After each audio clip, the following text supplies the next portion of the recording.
Good morning.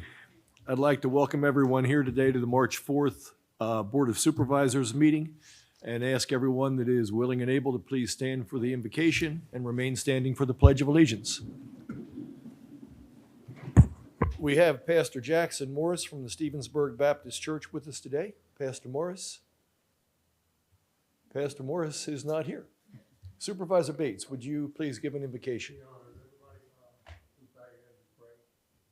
Heavenly Father, as we come to this place today, Scripture tells us where there are two or three gathered in your name, that you are among us.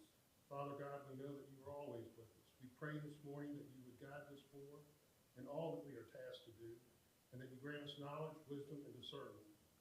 We pray that with your guidance, our intent will be true and our decisions just.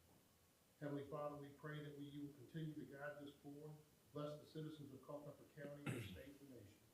These things we ask in your Son, Jesus Christ's holy name. Amen. I'd like to formally call the March 4th Board of Supervisors meeting to order and ask Supervisor Rosenberger to lead us in the Pledge of Allegiance.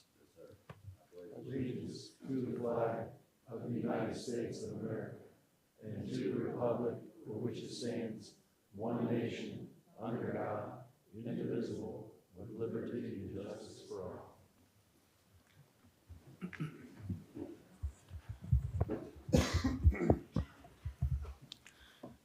Okay, we have an agenda before us.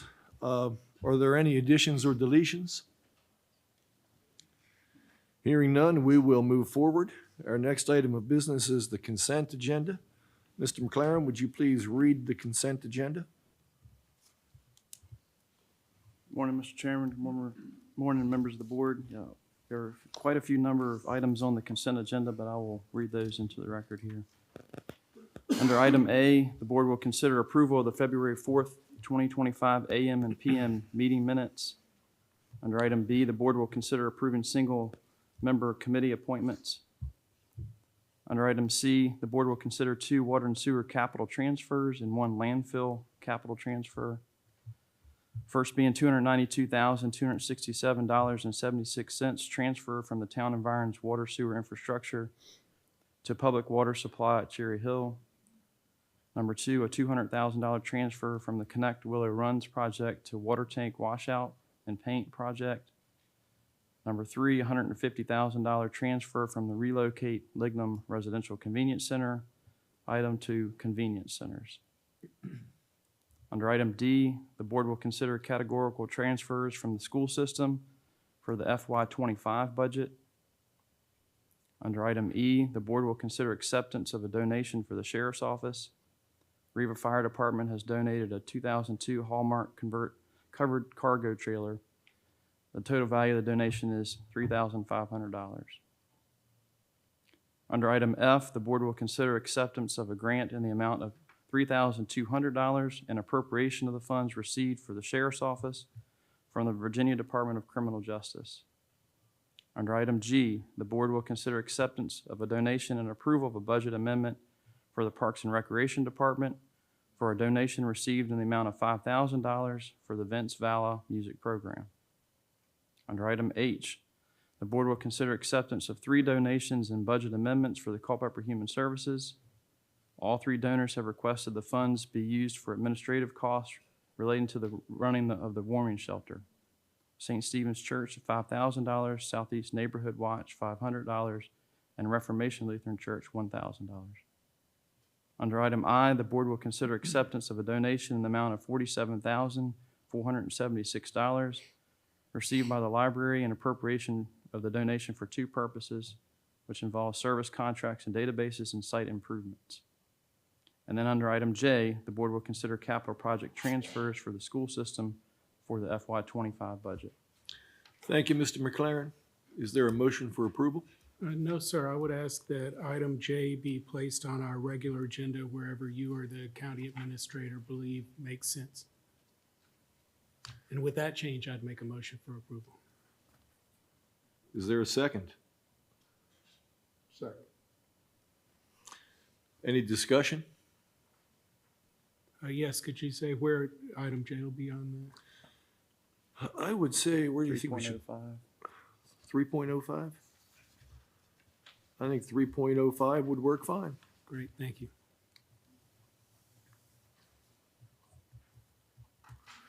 All right, we have a motion and a second. All those in favor say aye. Aye. Opposed? Consent agenda is approved. Next item of business is general county business. Mr. Mark Nesbitt is here from the Warrenton residency of VDOT. Mr. Nesbitt, would you please come forward and give us your report?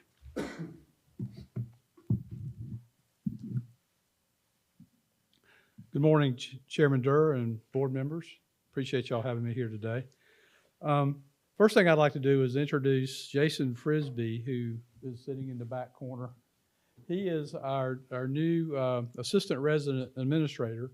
He's replaced Roy Tate, who retired last year. Roy worked in the Culpeper area for many years with VDOT, and I think he's finally decided to call it a career and is finished up last fall. Jason has over 34 years of experience with VDOT, and mostly in our area. He's a Culpeper native, Culpeper resident, and he'll be a valuable resource for this area. So don't hesitate to contact Jason if you can't get hold of me. We've had a little more snow this winter than in years past, and I'm proud of the way our team here in Culpeper has responded. While we're looking forward to more spring-like weather in the near future, we haven't put away our plows and spreaders just yet. In addition to the winter storms, our area headquarter maintenance crews have been involved in tree and brush debris removal, gravel road maintenance, pothole and other pavement repairs, and many other activities that keep our roadways safe and traversable. Our rural rustic construction program will soon be cranking up for the 25 season. We will hard surface the 5 road segments that were constructed last year, which will complete the county's rural rustic revenue sharing project, which we greatly appreciate that contribution by the county. We will also begin construction on 2 sections of Glen Ella Road this summer as well. The next update for the SSYP will be coming up soon. We'll be scheduling a meeting with the county staff to discuss any potential changes to that program. The 2025 paving program will begin soon, and this year we plan on paving 54.42 lane miles of road. I believe it's lane miles and not centerline miles. But we don't have a schedule yet, but can provide that to you as soon as we get it. As far as construction projects goes, with Smart Scale, you've got 2 projects that have been previously funded. The Route 3 and 6, Route 669 Carrico Mills intersection improvement project has been funded and is scheduled for a September 28 construction advertisement, and Route 229 and 621 roundabout has a tentative construction advertisement in September of 29. And we are looking at ways to move these projects up. We're always trying to expedite our program as much as we can, so those dates are tentative.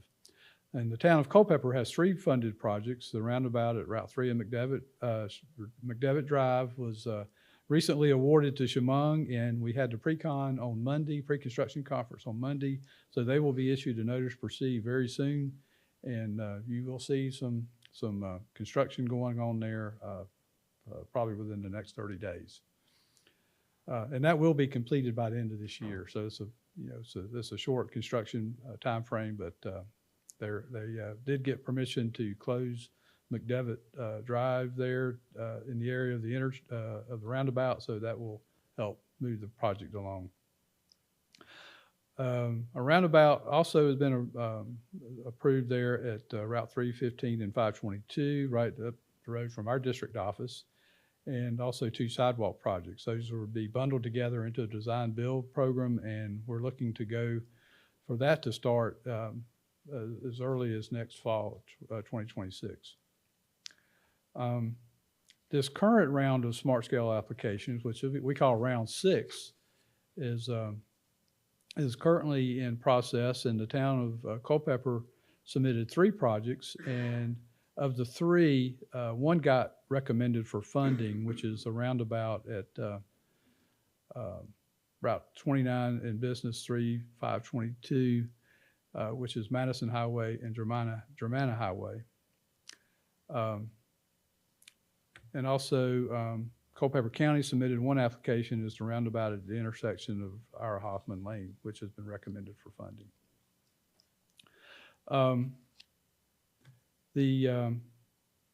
The county, last year, I got a resolution from your board to ask VDOT to do a study on Route 29 corridor south of town.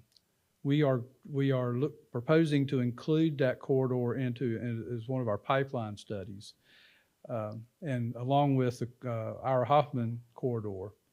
And those two corridors are in the CTB, in front of the CTB for vote for approval in their March meeting. So hopefully we'll hear in March. We don't have any indication that it won't be approved, but it's still tentative until they do formally approve it in March. So that will take, usually those take a year or so to complete those studies once they start. So hopefully we'll have some good projects that will come out of those studies on those corridors. As far as local projects, from a revenue sharing and transportation alternatives program perspective, Riva Road and White Shop Road, of course, were funded a couple years ago, and they are, I think, the county is pursuing design and construction management contract, and so that is obviously well underway. Stevensburg Road, we recently met with consultant and county staff on potential improvements to Stevensburg Road, and we're looking to see where that will go. That's still in process. The next round of revenue share and transportation alternatives cycle opens in April, April 1st, and closes at the end of May. And I think we've looked at Success Drive with county staff to look at possibility of that being considered for a potential bike ped improvement. As far as traffic studies go, I think there's one particularly significant study that has been completed. Is for the through truck restriction on Route 652. That study resulted in that being recommended by VDOT staff, and it requires a 30-day public comment period. So that will begin here very soon. You'll see signs posted on either end of the road. There'll be an announcement in the media for public comment, and then it ultimately will be approved based, if there's no public comment or very limited public comment, that will be approved by the commissioner for VDOT. There's a project that's actually going to be coming up here in a couple of weeks, the bridge construction project on Hazel River Road. Basically, it's a small bridge that's over a tributary to the Hazel River. It'll be closed for 4 weeks while they replace the deck on that bridge, and the detour route will be Monumental Mills, Homeland Road, and Egburnsville Road. Message boards have been placed on either side of the bridge for local traffic to be aware of the closure. And also we've had some discussions.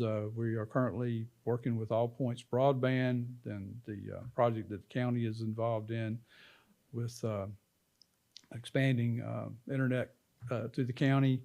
And we currently have issued 73 permits for construction in the Lignum and Winston areas. And they have submitted 169 more permit applications for us to review and approve. We'll be reviewing and approving those over the next several weeks.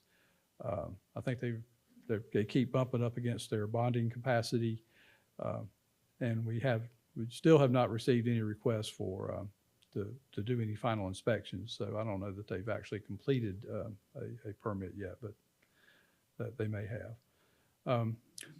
Anyway, that will be ongoing for the next several months. And that's about it for all my updates, and I'd be happy to answer any questions that you might have. Thank you. Are there any questions, discussion? Yes, Mr. Chairman. Mark, the sidewalk project on Orange Road, Route 15 business? Yes. That'll be sidewalks on both sides of the road? I believe it's just on one side. Uh-huh. Yes. On the side, you know which side it is? The side closest to the VDOT Oh, headquarters? is this going to be on the left? Yeah, as you're going south, it'll be on the left side. Gotcha, okay, Yeah. all right. It'll connect up. It'll connect up with the existing down to sidewalks. I think there's a sidewalk at Standpipe or Yes, down on sir. that. That's that correct, side. yeah. Okay, all right, terrific, thank you. Mr. Yes. Underwood.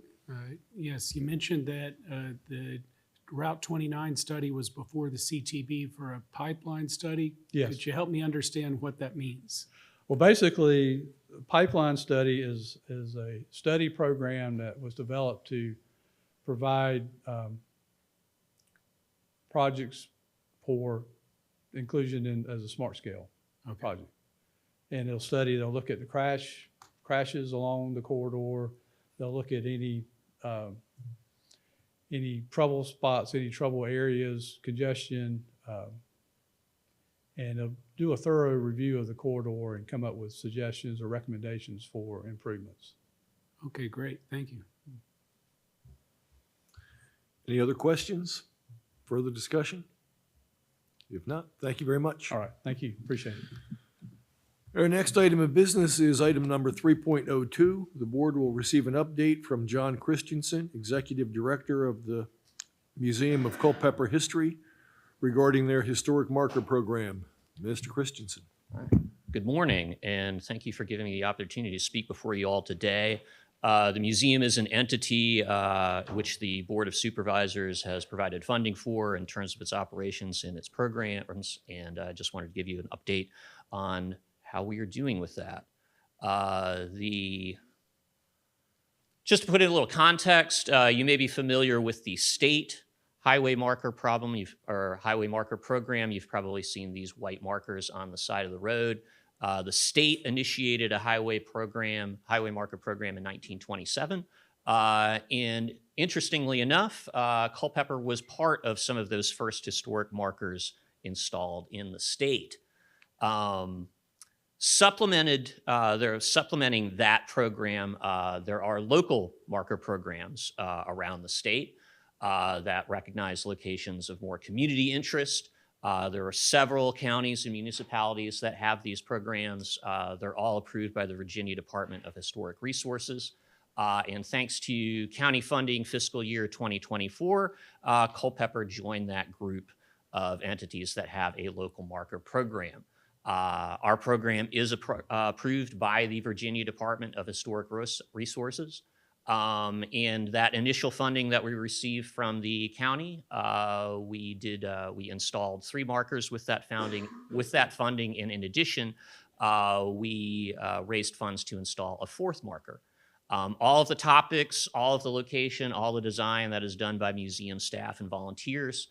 And we do get, all of these markers are on private property, and we do obtain permission from the property owners to place them at each location.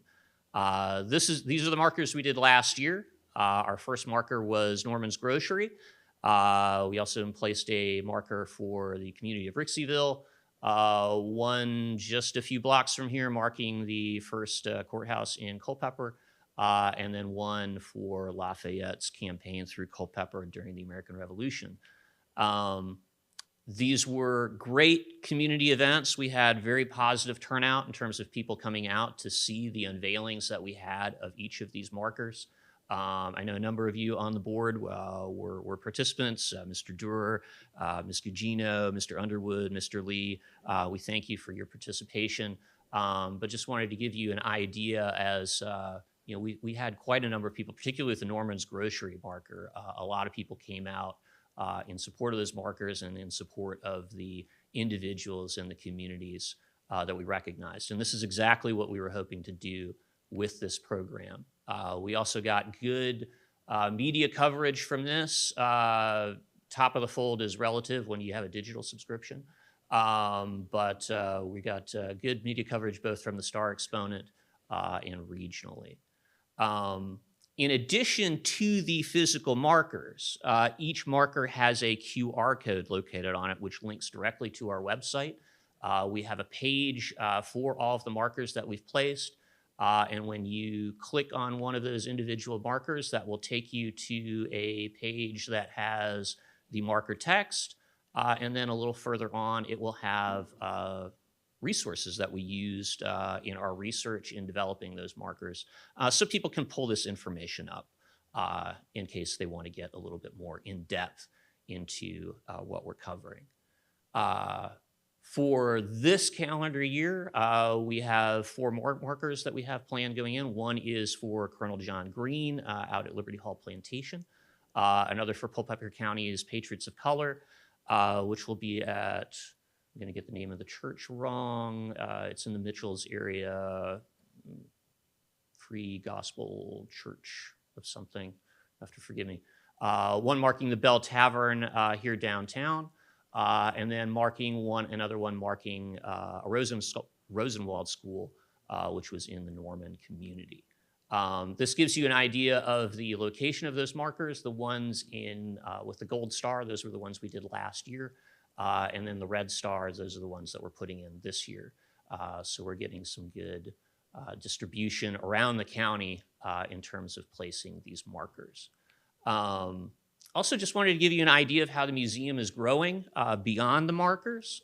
We are doing more programs. We're seeing higher attendance through our on-site admission, higher attendance at our programs, getting more impressions and contacts through our off-site programs and our outreach. And for the last few years, we've been open 7 days a week. Prior to 2021, we were only open Wednesday through Sunday. Giving you an idea of some of the things we're doing. We've got monthly lecture programs, doing walking tours. We've been utilizing the caboose in front of the museum. We just used it this past weekend for Carnival.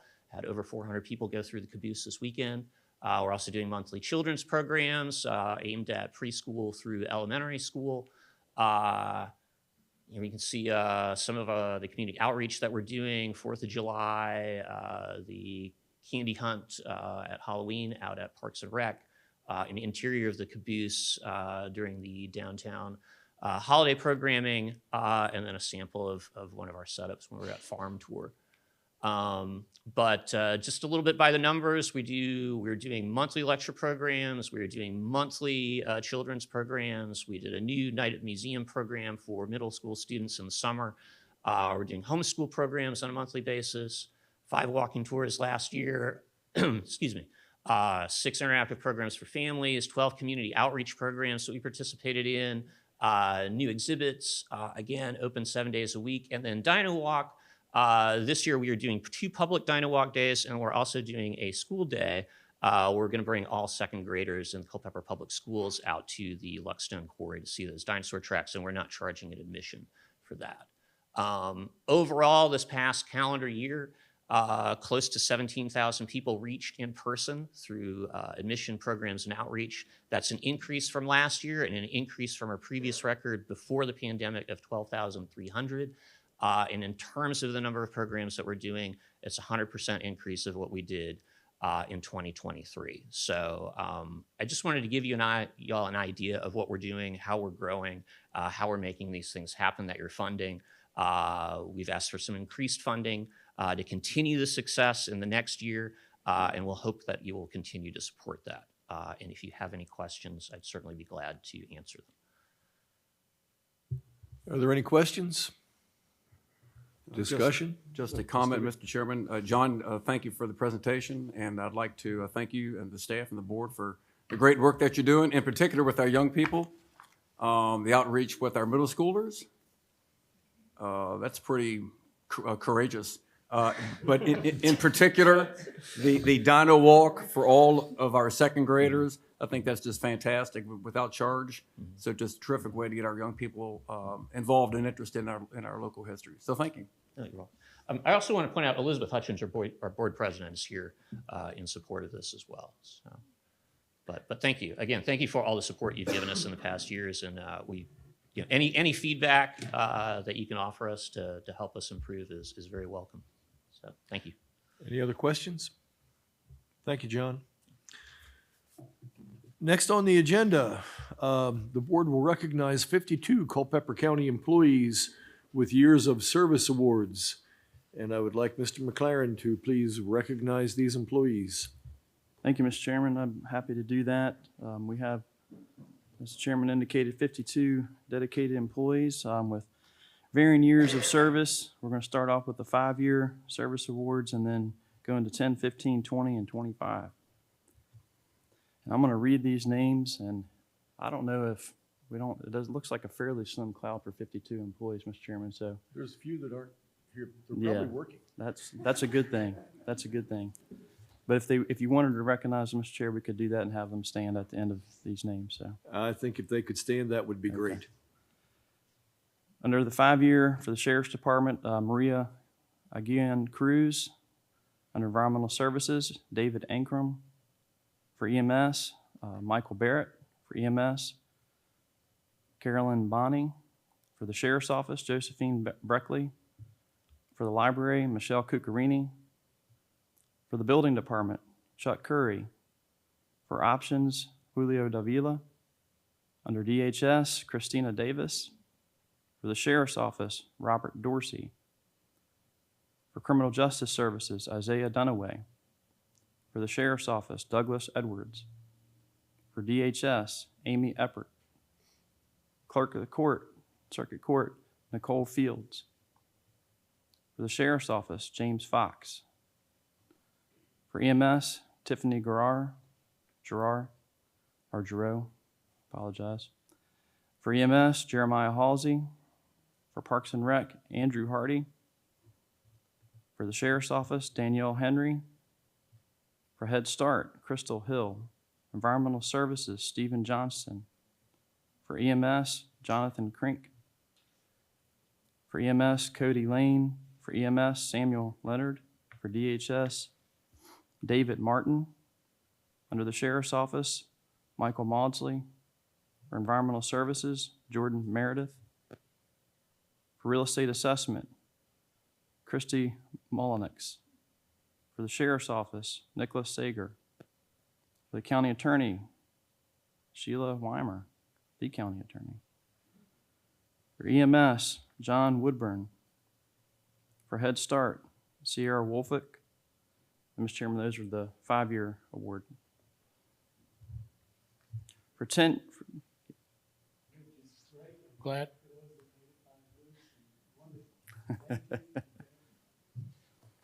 list gets shorter, Supervisor Underwood, so. For 10 years, Clerk of the Court, Circuit Court there, Mr. Beard, I know he's here, I see him. For DHS, Brenda Brumfield. For the Sheriff's Office, Ethel Butler. For County Administration, Kim Ellis. For Planning and Zoning, Morgan Green. Criminal Justice Services, Roberto Jackson. The Sheriff's Office, Mary Ellen Jaroche. For County Administration, Laura Loveday. The Sheriff's Office, Troy Steele. Sidney Vanderwall, Colton Weaver, Melvin White, and those are your 10-year markers.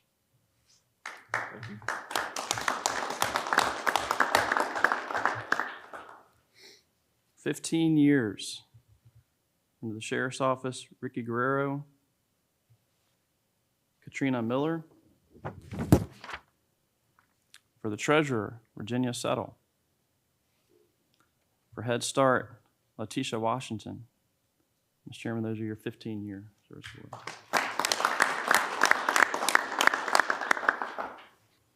20 years. There's one department here that has quite a bit of service here. Real Estate Assessment, Kimberly Kerr. Real Estate Assessment, Jason Kilby. Parks and Rec, Tabitha Riley. IT, Anthony Sochek. And for the Sheriff's Office, Victor Washington. And this morning, we're recognizing 2 employees that have hit their 25 years of service to the county. From IT, Todd Frazier, and from Real Estate Assessment, Christine Hackley. Thank you, Mr. McLaren. Culpeper County is very fortunate to have a group of dedicated employees that work really hard to keep our county a great place to live. We truly appreciate what you do, and I think we should give them all a standing ovation.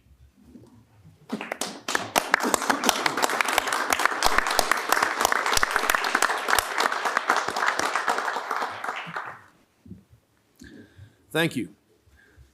Next item of business is 3.04. The board will consider affirming authorization for the advertisement of a public hearing regarding the uncodified ordinance setting out application dates for relief and ending date for the Board of Equalization. The hearing has been advertised for March 4th, 2025 at 7 p.m. And I would ask the county attorney, Ms. Weimer, to please introduce this. Certainly. Thank you. The reason for expediting the advertisement is to get the word out as soon as feasible to the public, since applications for the BOE with regard to the assessments will start on May 1st. So we wanted to make sure that we had ample time to advertise and alert citizens so they have time to prepare, get their documentation together if they want to, appear before the Board of Equalization. Also, I wanted to give the board an update on appointments to the Board of Equalization. We received this morning from the Circuit Court Clerk's Office that all the judges in the circuit have approved the board's suggested appointees, and my office will begin onboarding and setting up an organizational meeting with the BOE shortly, likely sometime in mid to late April, so we can get started on those applications just as soon as feasible after the May 1st beginning date. Thank you. Any questions or discussion? Yes, just why are we affirming rather than authorizing?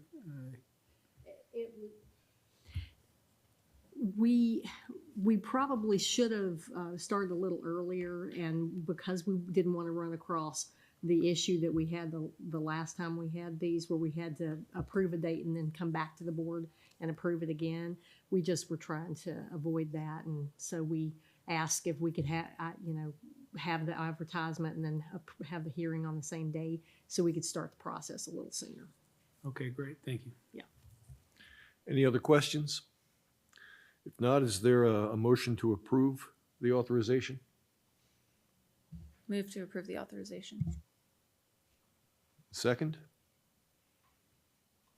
Second. We have a motion and a second. Is there any further discussion? All in favor, say aye. Aye. Opposed? The authorization is approved. Next item of business is the addition of item 3.05. The board will consider capital project transfers for the school system for the fiscal year 2020 or 2025 budget. Yeah, hang on, guys. Yes. Mr. Underwood, you asked this to be moved on the agenda. I did, just because it's more than $4 million and includes the removal of funds for a school administration building, so I figured it was worth a little bit of discussion for us to just understand what's going on. Okay. Is there just, Why is it being recommended? What are we doing with the school building itself? Dr. Brads, would you like to address these questions? Mr. Chairman, members of the board, Mr. McLaren, happy to try to answer that. First of all, but I do want to say thank you to the board and to our county finance director and Neil Dean, our new executive director of finance, of how closely they work together with respect to capital projects. As you know, historically, what happens, the school division has excess funds that those graciously become part of our capital fund.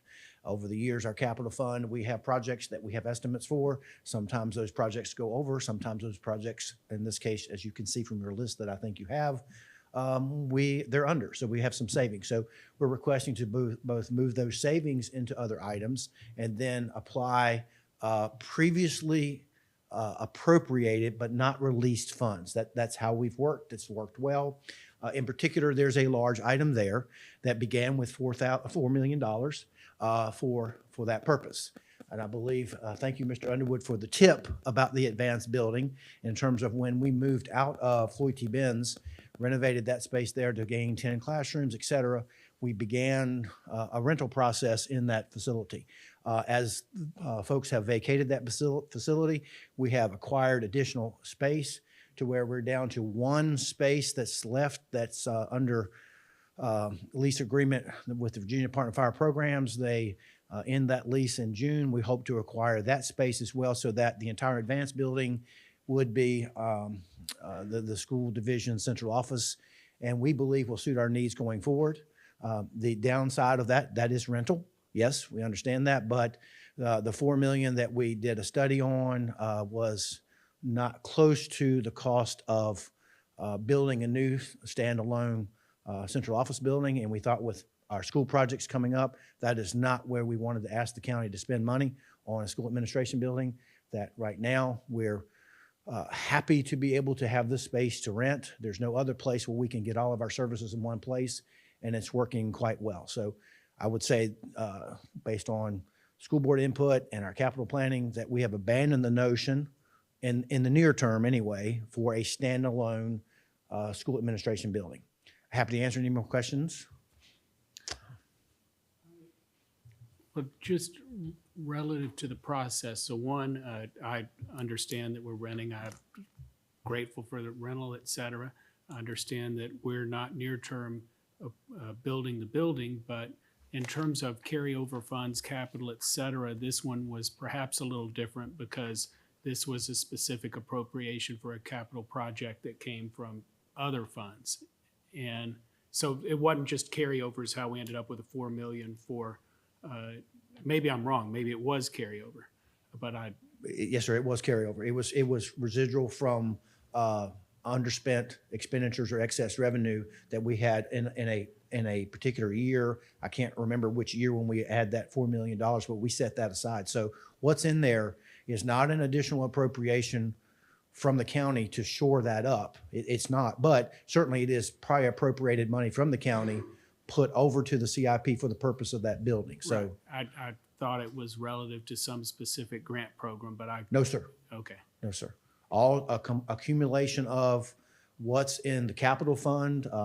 I'm sure Ms. Lamb can verify that's, but we did earmark that for a number of years, but seeing that number was too low, frankly, and then building a standalone was a bridge too far, especially with our school needs, obviously coming up with the middle school and the elementary school and so on and so forth. So actually the space and place and location is working well for us in the rental situation. Mr. Chairman, I have a comment or a question. So I guess during this time of us going forward, trying to balance the budget, is there a way that we do not take the appropriation of this $4 million, but can we work together to look at the scope of what you're trying to do there and take maybe a portion of that, if not all of it, and defer the $4 million to where it would help us try to come up with over $7 million that we're trying to balance the budget with and equalize. And while I ask that is, to me, the three major priorities for us as a county is public safety, education, and maintaining the tax rate where it is, along with economic development, trying to bring in revenue to support that. So we've talked before, and I brought this up many times, how good of a job I think we've done with economic development, and especially the technology part that we've done the last 6 years to bring in the revenue, and how smart we've been with that. Now we're waiting for another complex to come on board, as we all know, within the next year or two, to where we'll have hopefully a lot of additional revenue coming in. Can we kick some of that down the road to help us try to find $7 million or more, maybe using some of our rainy day fund, having the schools help us with that, to where we don't take the money, but we defer and use that and give the money back when we have the revenue coming in to do some of those improvements. Yes, sir. I'm trying to track all that because it's very complex and what you all deal with, and I do not have to deal with that, and I do not maybe understand or appreciate the complexity of it. So I do apologize for that. But the notion of that $4 million, which is, we've also used a little bit of that, so it's 3 million plus, you have those numbers in front of you. If you would say, and it's your funds, so the $4 million, if you don't want to apply it to these transfers, that's your prerogative. Don't transfer that. And you want to say, we're going to hold off on that for some time. Well, last year in particular, our turn back money was $750,000. That's very, very low in a particular year. We've had some years where we've had robust turn back years and some not so much, okay? So with $750, and then you look at our CIP with those pent up needs for other items, that's how we've been doing it without asking you for additional appropriation. We've been asking you to help us do that with those savings to include prior appropriations that have been appropriated but not distributed, not applied yet. So I say that in the context of, you know, the CMS chiller we had on there for years, don't need that $950,000 for the CMS chiller because we're renovating that building. So that's an example to come down to take care of something else. New kitchen equipment, we don't need that, particularly across the division because of how we're using our school nutrition fund to take care of that. And certainly the new central office building that was part of the conversation earlier now has $3.7 million in it from the original $4 million. That's all coming down not to do a building, it's coming down to do school buses, HVAC at Pearl Sample, safety updates at all schools, AGR, roof coating, Emerald Hill, flooring replacement, replacing the shingle roof at Floyd T. Benz, phone system upgrade, a well for the practice fields behind CCHS and CMS, and other project costs. So we have those needs. We have them we have funds in the capital fund. And so we're just asking to repurpose those to those funds. And if you say, we don't want to do that, that is absolutely your prerogative, but we can't do those projects. Or we come to you and say, sit on this in the school capital fund, but I need to do these projects, so I need a different or additional appropriation. So I'm not sure if I'm answering your question, sir.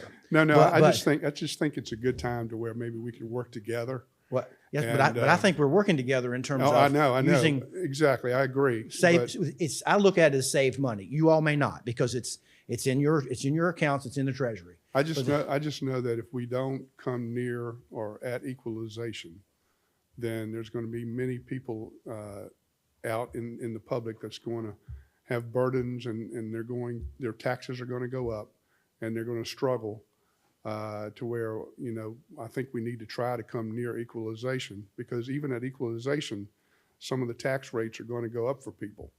And if we don't really concentrate on that to try to find the money somewhere to keep our tax rates where they are, then I think a lot of people are going to struggle in our Sure. community. Yes, sir. You have $3.7 million right there to apply to that situation because it's yours to keep. That those $3.7 million of projects, then I can't do. Until later, defer. Yes, sir. Much later. We don't want the $4 million. This is my opinion. We don't want the $4 million. We just want to defer down the road a little bit until we get some of that technology money coming in to refurbish that initiative. Mr. Yes, Underwood? Yes, I'm sorry.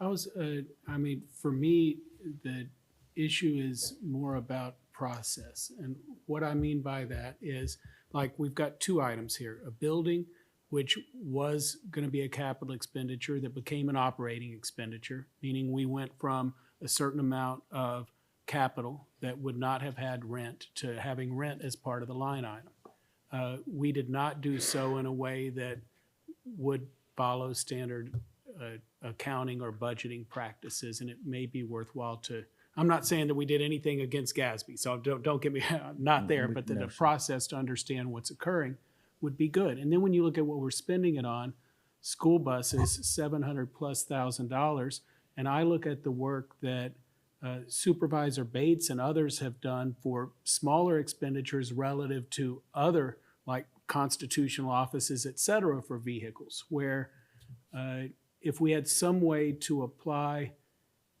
consistent scrutiny on behalf of the taxpayer in a way that is productive. So I'm not saying don't spend it. I'm all for school buses. I'm all for good roofs at AG, et cetera.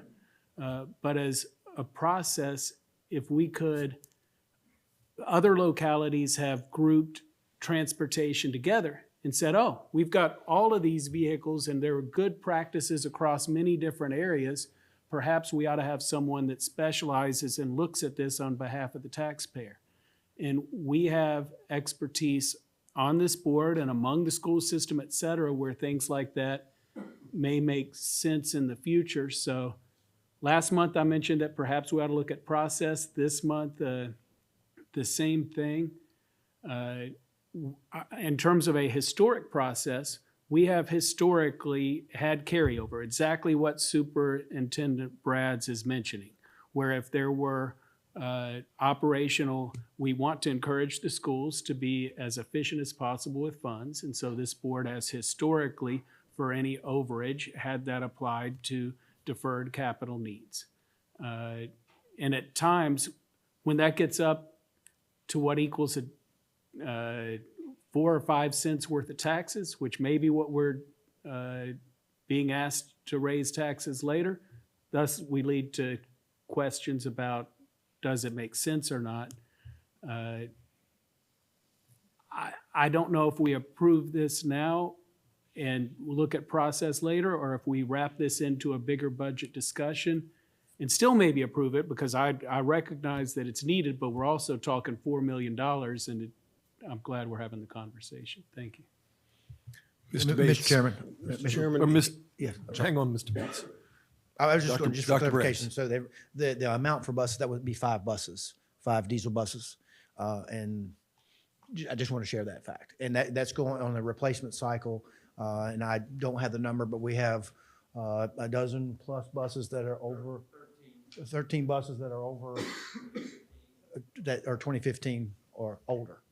So that's why it's a reasonable cycle to have. The state does send us some funds for transportation, but they keep stretching out the replacement cycle. I remember starting this job many years ago. It was a 10-year cycle, then it went to a 12-year cycle, then it's a 15-year cycle. Our buses have not gotten better with longevity in terms of the manufacturing process, but they do not fund us at a replacement rate of every 10 years. Now it's every 15 years. So we do take that into account. So that, I just wanted to share that is 5 buses. Sounds like a big number, but a large 72-passenger bus is very expensive these days. So I'm sorry. Yes. Supervisor Bates. Mr. Chairman, I'd like to comment on several things. And the $4 million that was a line item years ago for a new administration building. And again, thank you, Mr. Underwood, for bringing up the building that the administration's in now. But we had the opportunity to buy that building for half of that amount. And common sense would tell you that anytime you can buy a piece of real estate without paying the rent on it, that would be a smart move. Well, we opted not to do that. And that said, I just want to commend the school board for the transparency and coming and working together and trying to save money. But we have to understand from 2020, for 3 years, it seems like, for lack of a better term, we had, money from the federal government, ESSER funds, ARPA funds, all these different pennies from heaven, that the school board were great stewards of that money. And they took care of a lot of these long-term capital needs when, from boilers to, I was very impressed with the way you spent that money. Now we're coming forward to the point that, we've got a roof, we've got buses we've got 80 miles of dirt roads in Culpeper County, that doesn't help the buses any, okay? And now we're developing at the furthest ends of the county, whether it be the southeastern part in Richardsville to the northern part in Clevenger's Corner. Well, let's just be real about this tax rate. If we had slowed this growth down, and those of you who fought against that, preserving the rural space in Culpeper, we wouldn't be having this discussion right now. So I for one, don't think that it's a good idea to put off roof repairs, because what you're doing is you're asking for trouble. It's going to be bigger bills coming down the pike. I don't know, and I don't disagree with you, Mr. Underwood, for having a committee to look at these things, but I think the school board has done an outstanding job collaborating with the board on where this money's going. And I for one feel that, right now, we need to take care of these repairs and not kick this can down the road. Is that a motion for approval? Yes. Second. We have a motion and a second Are there any further discussion?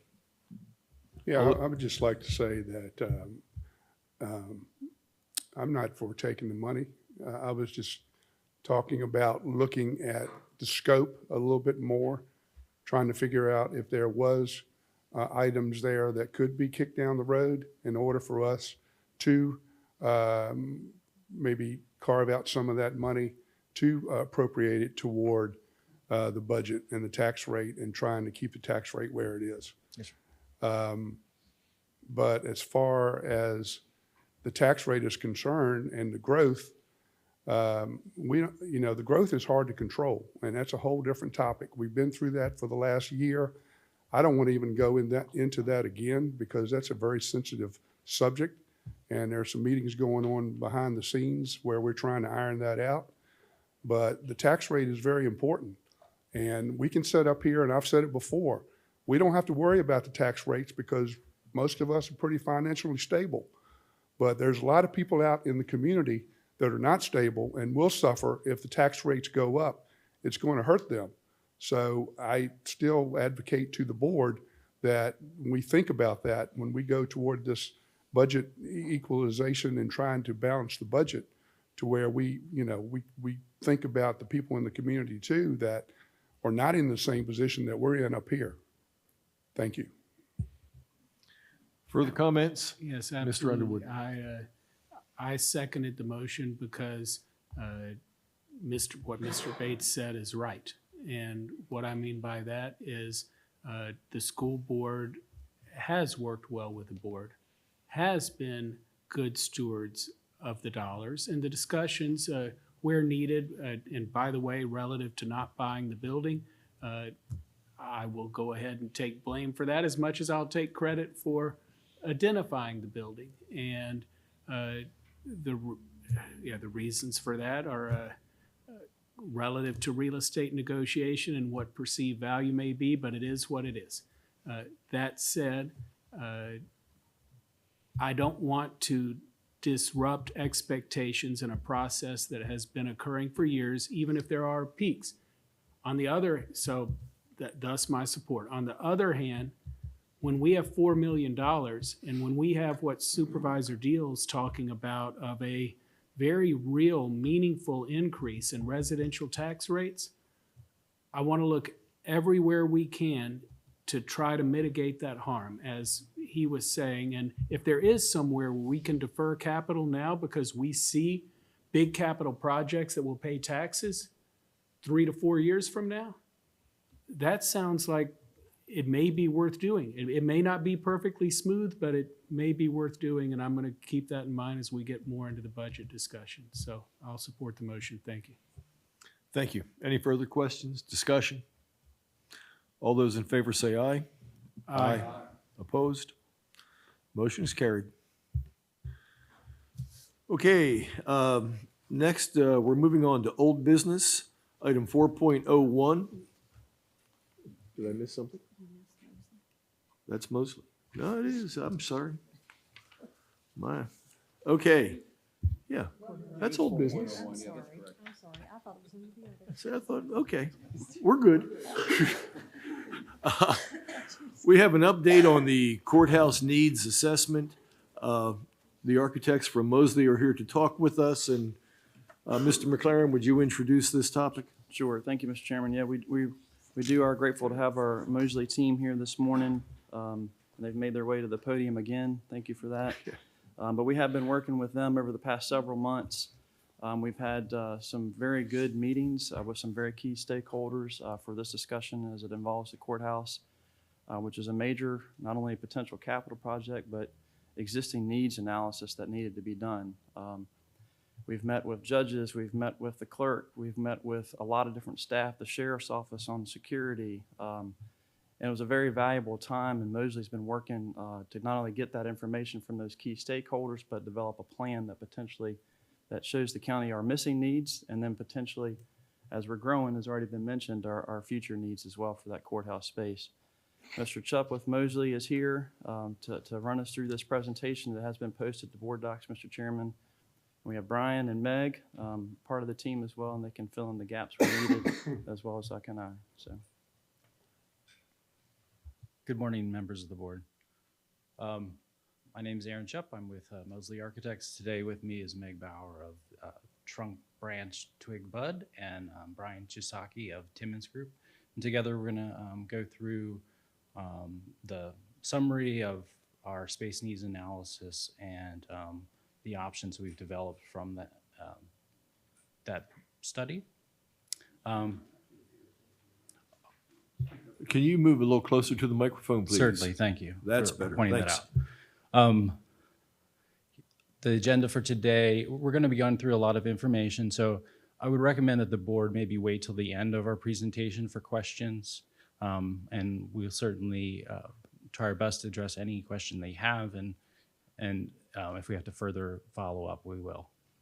We're going to go through our process of the study, give you a summary of the needs that we determined from examining the facilities. We're going to go through some options that we determined after the facilities analysis and talk about some parking options, and then give you some rough order of magnitude project costs that we developed from these various options. To highlight our team, we have Mosley Architects, Trunk Branch Twig Bud, which is our strategic facility planning partner, Timmons Group, which is the civil engineering component, and Downey and Scott, which assisted us with the cost estimating.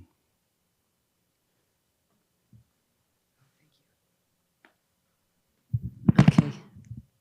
Can you hear me? Awesome.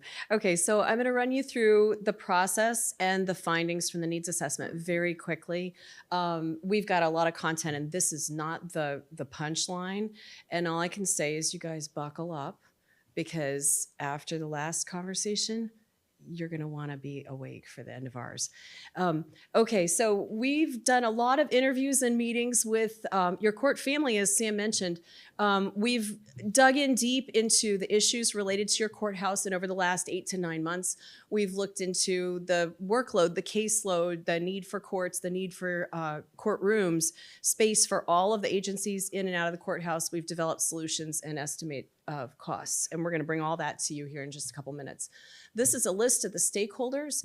The ones with asterisks at the bottom are not currently located inside the courthouse. So part of our examination included seeing what would be required to bring those all in and have one consolidated court facility that would include the whole court family. The locations that you see numbered, one is the historic courthouse and the addition. 2 is where the magistrate, and next door to it is court services and criminal justice. Yeah, the Commonwealth's attorney. You can see 4 is victim witness, and 3 is the Commonwealth's attorney. So currently scattered, looking at consolidation. We've used the Virginia State Court guidelines. They govern a lot of the court-specific areas, like the courtrooms and adjacent spaces. They're silent on many of the other areas. So for purposes of planning those, we've used national benchmarks, best practices, and guidelines. We've produced a partial draft report, and with your help and input, we'll finish that up. So far, it includes a narrative that describes current operations, shortcomings, challenges, and ideal operational goals for each element in the court family. We've produced a space program, which is the table that you see on the right-hand side, and that summarizes every individual space and the aggregated spaces that are required for each function in the building. And the final summary of shortfall, this is a really nice little bar chart. So existing, you have about 50,000 square feet of court elements. Your current need is about 96,000. So what that means is that you are about 50% short on space to meet your current court operational needs. And this is seen in a lot of different ways. It's not just quantity of space, it's the quality of the space, the adjacencies. Aaron's going to talk about security. There are a lot of challenges that the staff are making do with every day in the courthouse, and I'm sure you've heard a lot about that already. Future growth is not that great. It's about 20,000 more square feet. So when you hear what we're going to talk to you about as the solution today, keep in mind that most of this is current shortfall, and a very small percentage of it is future growth. That said, there is future growth included out to 2045 because courthouses usually last 50 to 100 years. Courtrooms, I did a pretty detailed analysis of your court caseload and projected that forward. You have a separate document that summarizes that. And if you have questions, we'd be happy to have a separate meeting to dig into that in great detail. But here's the bottom line. Right now, you have one circuit courtroom, one general district courtroom, and 2 J&DR courtrooms. And our projections out to 2045 are that you will need 2 circuit courtrooms, 2 general district courtrooms, and the same 2 J&DR courtrooms. So one of the important components of a modern courthouse is separated circulation. And it's a separation of your public circulation, your prisoner detainee circulation, and the private circulation for the staff and the judiciary. And so we've kind of color-coded them in these 3 different colors, and they should not overlap, ideally, in a new courthouse, and they should only meet at the courtroom. I have a couple diagrams here from the courthouse facility guidelines to illustrate this. This is kind of showing in a horizontal floor plan how the public would be in the front of the building, and they interface at the courtroom, and then the private judiciary is in the back, and then the prisoner holding detainee circulation is in this kind of core in the center, and this is how we modern courthouses are designed. And then here's another diagram showing how, like, if you were to cut through a building in a building section, how vertically those circulation paths would occur. And the building is kind of divided up in the same manner, where the public is in the front, the courtrooms are in the middle, the judiciary is in the back, and we have 3 separated circulation paths vertically for this as well. So in the existing courthouse, we've diagrammed how those circulation areas occur with the same colors. But because of the overlapping, we had to color code them in another key here, where we have the overlap of the private and the public, the private and the prisoner, the private prisoner and the public. And where that primarily occurs here on this first level is in the vertical circulation, because we only have 1 elevator. So everybody is using the same vertical circulation through the facility. The other component that's a little problematic is the fact that the judge's parking is directly located at the public entry. And that requires that the sheriff staff is having to escort the judges to their parking because they don't have a secure parking, which is another recommended component of the facility guidelines. On the second level here, where there aren't any courtrooms, this is mainly land records and the clerks. You know, here we just have, there's the overlap mainly of the staff and the public. As we come up here to the 3rd level, where we have the circuit court and the general district court, this is where we have the main overlap and security issue, where the corridor here is an overlap of the private prisoner and public. And we also have some issues of inadequate amount of holding areas for the detainees. And so on a busy court day, there'll be a lot of detainees in the courtroom, or they'll be held in one of the corridors waiting for their turn to make it into the courtroom. And so these are not ideal conditions. Here's some images from a recent court day. You can see how the detainees have to walk right past those who are waiting in the waiting areas as well. So the security issues are that there's in many areas a single circulation for for all these three components. There's unsecure judges parking, there's a lack of adequate holding. And why you've been able to overcome this currently is because your sheriff's department is doing a good job of maintaining and overcoming this through operations. But this requires them to operate kind of in a increased capacity than they should have to. So to kind of recap here, our assessment of the facilities. There's a current space shortfall of nearly 50,000 square feet. We need to allocate space for future growth for the court agencies with space, as well as for 2 additional courtrooms. And there's significant security issues that present a risk for the county. This is not an operational solution, and the existing facility cannot be modified to solve these issues.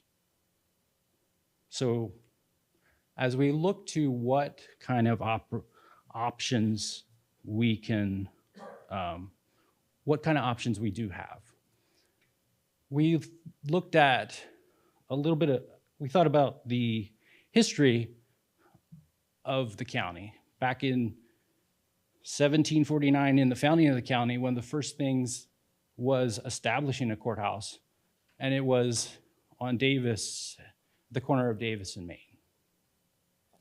Later, that was replaced with a brick 2-story courthouse in a similar location. Then in 1873, we have the historic courthouse at Davis and West. Later, the addition was put on the rear of that courthouse in the 70s to expand its operations. And so this block of Davis, West, Main, Cameron has been the home of justice in Culpeper County. And so we have looked at how can we maintain that? But it's a very tight site, and as we've pointed out, we have a lot of square footage to build. If we can't put it in the existing building, then how do we maintain operations within that building and build this facility? So we'll be looking at 3 options for how to do that. A, B, and C here.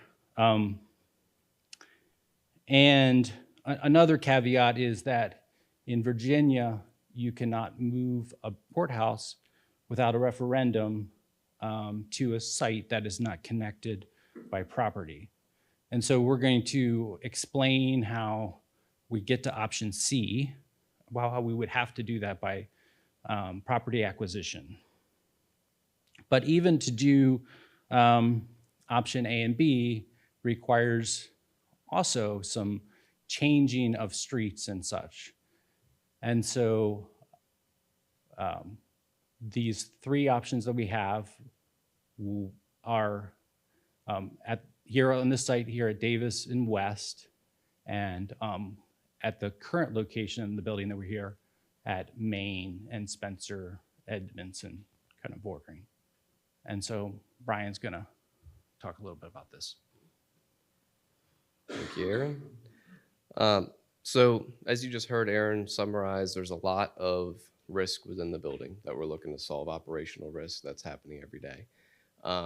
And before we move on to development schemes, we want to talk about some external risks too, as it relates to zoning and development risk that's site related. So one important update that we uncovered through this process is a zoning ordinance rewrite that the town is working on.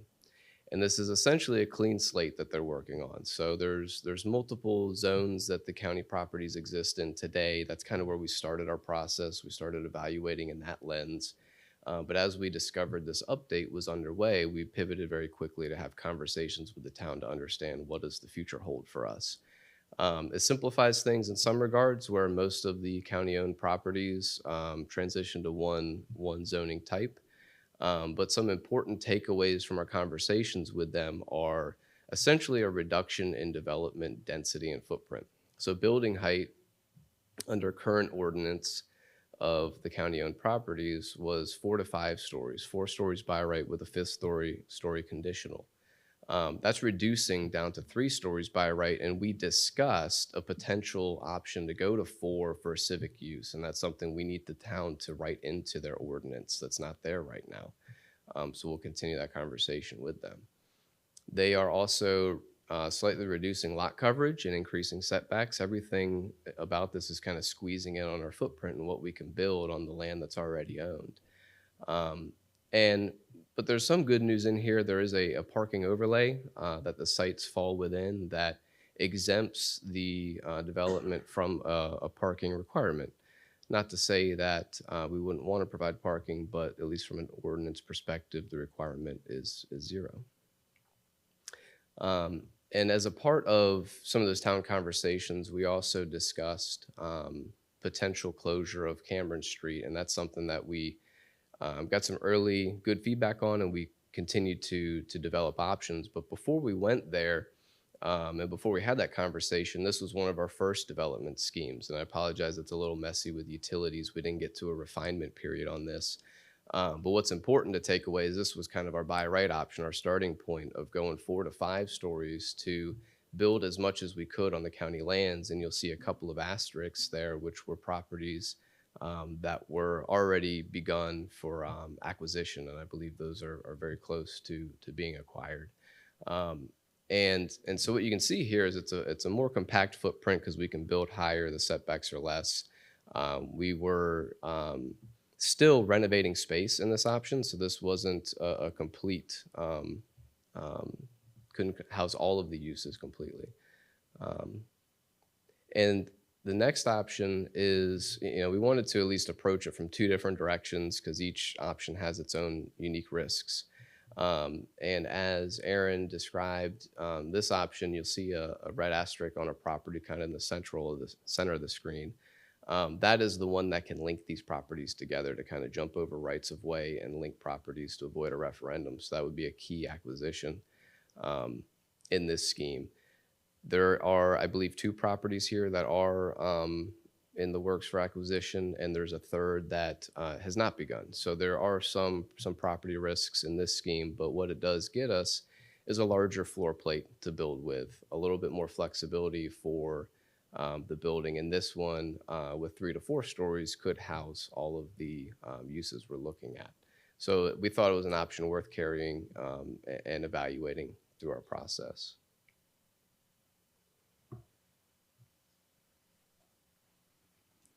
So I'm going to go through the 3 options. In option A here, we have separated the building into 2 phases. So in order to maintain operations in the existing courthouse, we would build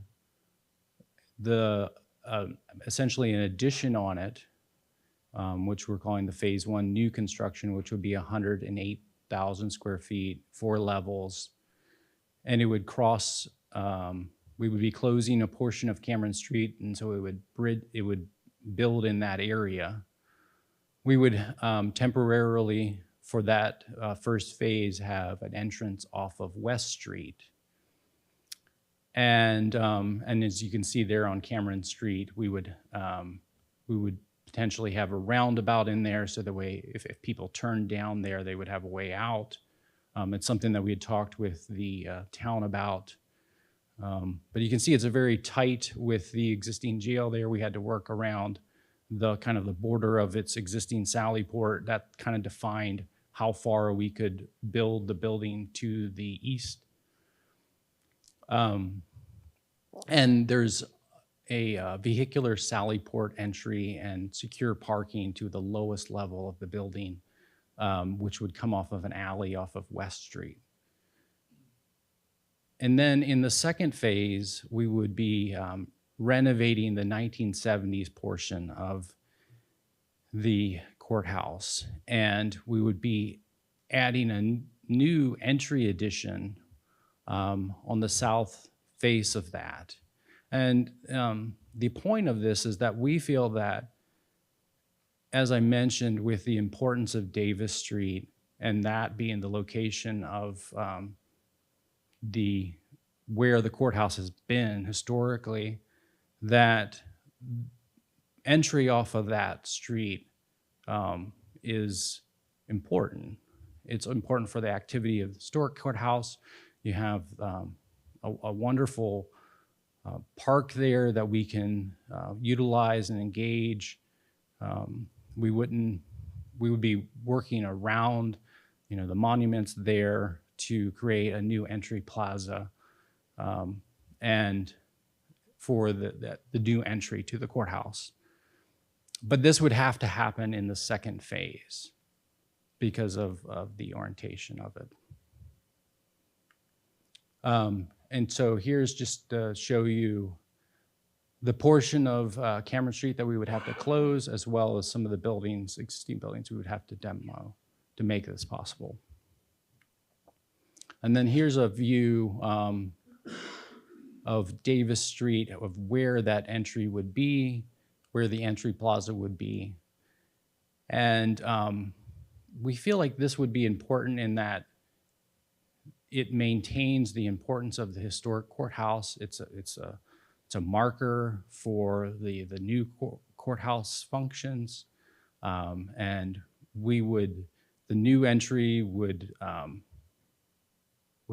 be built in a way that would honor and respect the historic building there. But one of the things about this option is that you still have a 1970s building that you're working with. And with that comes a 1970s structure as well as 1970s exterior walls. And there's kind of some performance things with that you are limiting, as well as how that building is then connected to the historic courthouse. So we wanted to look at another option, which would be if we did a similar approach, but we build phase one, we keep operations in the courthouse while we're building phase one. But then after the courts move into that phase one new construction, we demo the 1970s portion of the courthouse. And then we build an addition that's separated from the historic courthouse. It could be connected, depending on how you want to use the historic courthouse, we could have a connection that's maybe a little bit more separated. I think we could gauge the county and town's feeling about how the historic courthouse looks as far as how it's blended with the building. We want to be respectful of that and have that be look appropriate. But the approach here is very similar. But with this option, that you're going to have a building that has consistent performance that is going to last you long into the future on the same level. And this is basically the same as option A. And same new entry in the second phase. So in option C, on the site that we're currently at, here we would be demoing most of the buildings on the site except for the front of this historic post office building. And we would be working to incorporate it into the new courthouse. It would become the new entry to this courthouse, to a 4-level, 118,000 square foot building. And the entry, the vehicular Sally Port entry and secure parking for judges, the Commonwealth Attorney, and the Circuit Court Clerk would come off of Edmondson Street. We would have a entry plaza that would come off the corner of Spencer and Main, and it would be handicap accessible. Here's an overview indicating the buildings and portions of the building that we would have to demolish for this option.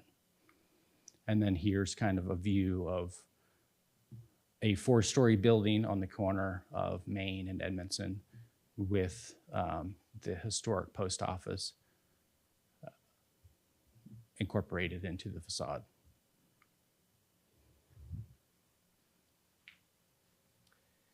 So I mentioned earlier, we had one discussion with the town, and they seemed receptive to a partial closure of Cameron. But they want to understand the engineering of it a little bit better to feel comfortable with it before, everybody said, okay, that sounds like a good plan to move forward with. So this is where we came back to them. We looked at what would a turnaround option look like, how could we fit it? So this is designed to facilitate a turnaround of a typical passenger vehicle. But we know that larger vehicles are out there. Box trucks, fire trucks need to get back here too for protection. So there's a 3-point turn that they can make accommodated on county-owned property to be able to get in and get out of there, which we discussed with the town and everybody seemed receptive to. And as a part of this scheme too, as Aaron mentioned, it's important to keep in mind the judges and sheriff parking is, there's some provided below the building. Because as you can see, the parking here is fairly sparse in this option. We would, although, look to integrate some accessible parking along Davis Street. It's got a nice, kind of rounded curve to it and high point, so we think that's achievable. And there's also a lot of opportunity to the park space that's out there. I mean, it's a beautiful park space with the monument and some mature trees, and we've really tried to work around and highlight that as we utilize the historic courthouse and that cupola to draw attention from afar, and as it gets close, redirect that into this new entry plaza and into the courthouse. But we've also heard some other conversations about jail capacity. And not that that's a part of this study and scope, but we wanted to entertain other options too as potential other phases in the future. And this was really catalyzed also as we discussed with the town. They kind of put forth the idea or option of the county just taking that block of Cameron Street as their ownership and maintenance, which gives us a little bit more flexibility then too to terminate that road into a county-owned parking lot, so that vehicles can circulate through the parking lot and get back out. So we would foresee perhaps this parking lot would be predominantly signed for staff parking since it's nice and close and convenient. Perhaps there could be a drop-off integrated into here as well. As you saw in both options, we've got some accessibility planned into the design to get pedestrians around this kind of new impediment in the mid-block crossing and up to that entrance plaza. So this would net about 10 positive parking spaces because we are taking out some parking with the project in the existing surface lots and on the street. So it's not a huge parking add, but it would put back some nice, convenient parking next to the building. Again, that's if the backside of the jail was demolished. And while we're talking about parking, I want to remind everybody that there is no zoning minimum expected with the overlay district maintaining in the future zoning update. But we wanted to understand what is the parking need of the facility and what is available so that we can make some informed decisions of how to spend money and how to plan. So in this, I apologize, some of the text is a little hard to read, but the two circles are indicating two different walking distances. The inner circle is 0.15 miles. The outer circle is 0.25 miles walking distance. And we thought about this in two ways too of, we know there is a significant shortfall in space today that, will be utilized once it's completed, but then there's also some growth built in. So at completion, we would expect with about 96,000 square feet utilized that 292 parking spaces would be needed. And in the future, that would grow as the full building is completely utilized to about 355 parking spaces. So that's just kind of two benchmarks to keep in mind, either 300 or 350 spaces. And we received some utilization data from the town. That's kind of where we wanted to start because of all the parking that's in the town. And what we found was interesting in the fact that we looked at it in both an average and kind of an optimal approach. So the red text is the average, and what we found is in the parking lots in these walking zones have about 285 spaces available today, and they gave us a lot of good information. I mean, it wasn't just last month; it was years of data that was shared. And what was even more interesting too is the PM utilization was higher than AM, and we would expect our AM demands to be higher with morning dockets. So in an optimistic lens, the AM had 330 parking spaces available. All of this does not take into account the 250 space parking lot the town is working to build across the train tracks. They shared that they expected that to be ready this summer, I believe. So obviously there is available parking. It may not be the most convenient, but there is some out there. And keep in mind too that the courthouse exists already, and some of this utilization may already be servicing the courthouse. So some of our parking needs may already be in these lots and counted. But we also wanted to look at some other options for flexibility. The town did have some feedback for us about parking and did want to kind of make sure that we were thinking about it and planning for it. So you'll see two stars, red and yellow, and we've looked at 2 parking garages as options for you all. So this garage would sit between Spencer and Cameron, where the existing surface lots currently are. It could build about 350 new spaces. However, because there's surface parking there, it would only net about 228. But we wanted to at least do a yield study to see, how this would feel, how this would work, what could we get. This would be 3 floors of parking. And one other option along North Blue Ridge, again, there's a surface lot there today, so we can build around 180 spaces and net about 115. And this option was also interesting because it is fairly close to the courthouse, at least in options A and B. But there is a lot of grade change from North Blue Ridge up to West Street. There's about 30 to 40 feet of a hill to walk up from that surface lot today. So in building this structure up could give some opportunity on the higher level to place some ADA parking and have a path that connects to the other county-owned lot in the bottom right that could be accessible. We haven't necessarily studied that yet, but it seems viable, and there would be some property rights easements or acquisitions to work through too to make that connection or improve what's there today. And the last thing I'll note on the parking, these structures would not be by right under the future zoning ordinance. So if this is an interest, we definitely want to continue those conversations with the town to hopefully get that integrated into their zoning ordinance update so that we don't have to do a rezoning later.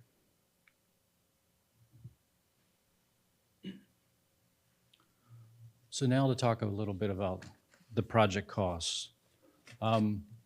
As we've looked at the project costs, we wanted to incorporate the total anticipated cost for these projects.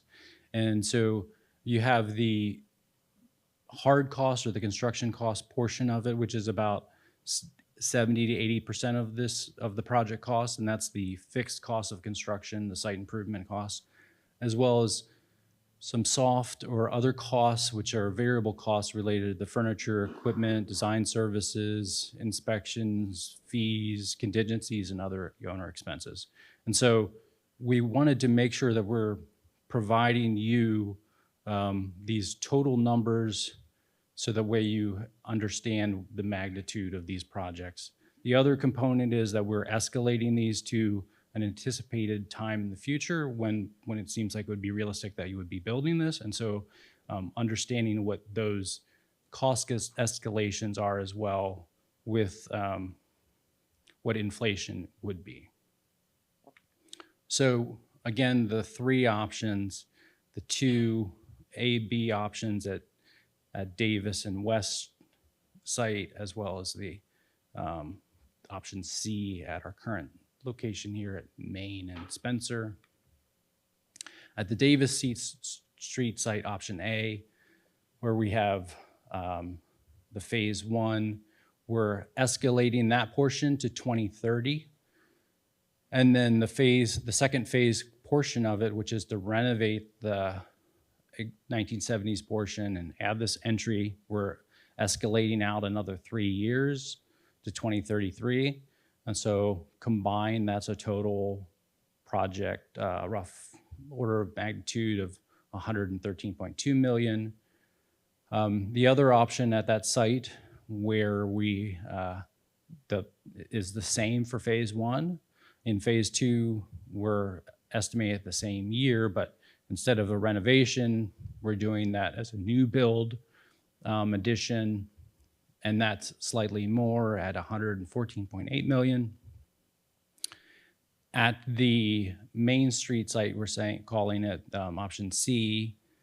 That is just one phase of construction, and we escalated that to 2030, and that's 102.9 million. The two parking options at Blue Ridge and Cameron Street, we've labeled them A and B here. We've escalated these to 2035, thinking that you might not do that at the same time as the courthouse. And so there's a lot of cost escalation in that, being that that's 10 years from now. And so the Blue Ridge site is 18.9 million, whereas the Cameron Street site is 36.6 million. So on the courthouse side, anticipated potential project timeline could be that if we were targeting to start construction in 2030, we would likely need to start the building design in 2028 to allow for 2 years for the design and permitting entitlement process. While the construction on sites A and B, those options, we're anticipating about 4 years of total, 3 years of construction, but a year in there for you to kind of transition into the courthouse before you would either start renovating the existing or to demo and start the addition. So that puts us at about 9 years out to be in 2034. So to kind of recap what brought about the options, the current situation is that we have a space shortfall for the existing courthouse. If we're looking for the future growth, we need 2 more courtrooms. We need more space for court agencies, and we currently have a security risk with the way the building is for operations. And it's not an operational solution, and we can't modify this building to solve these issues. And so the next steps for us is to finalize the study. As far as for the board, some recommendations of some things that you could consider is whether you want to move forward and pick an option. We could move into pre-design, in which we would go through and validate and review the operations and programming and define it a bit more.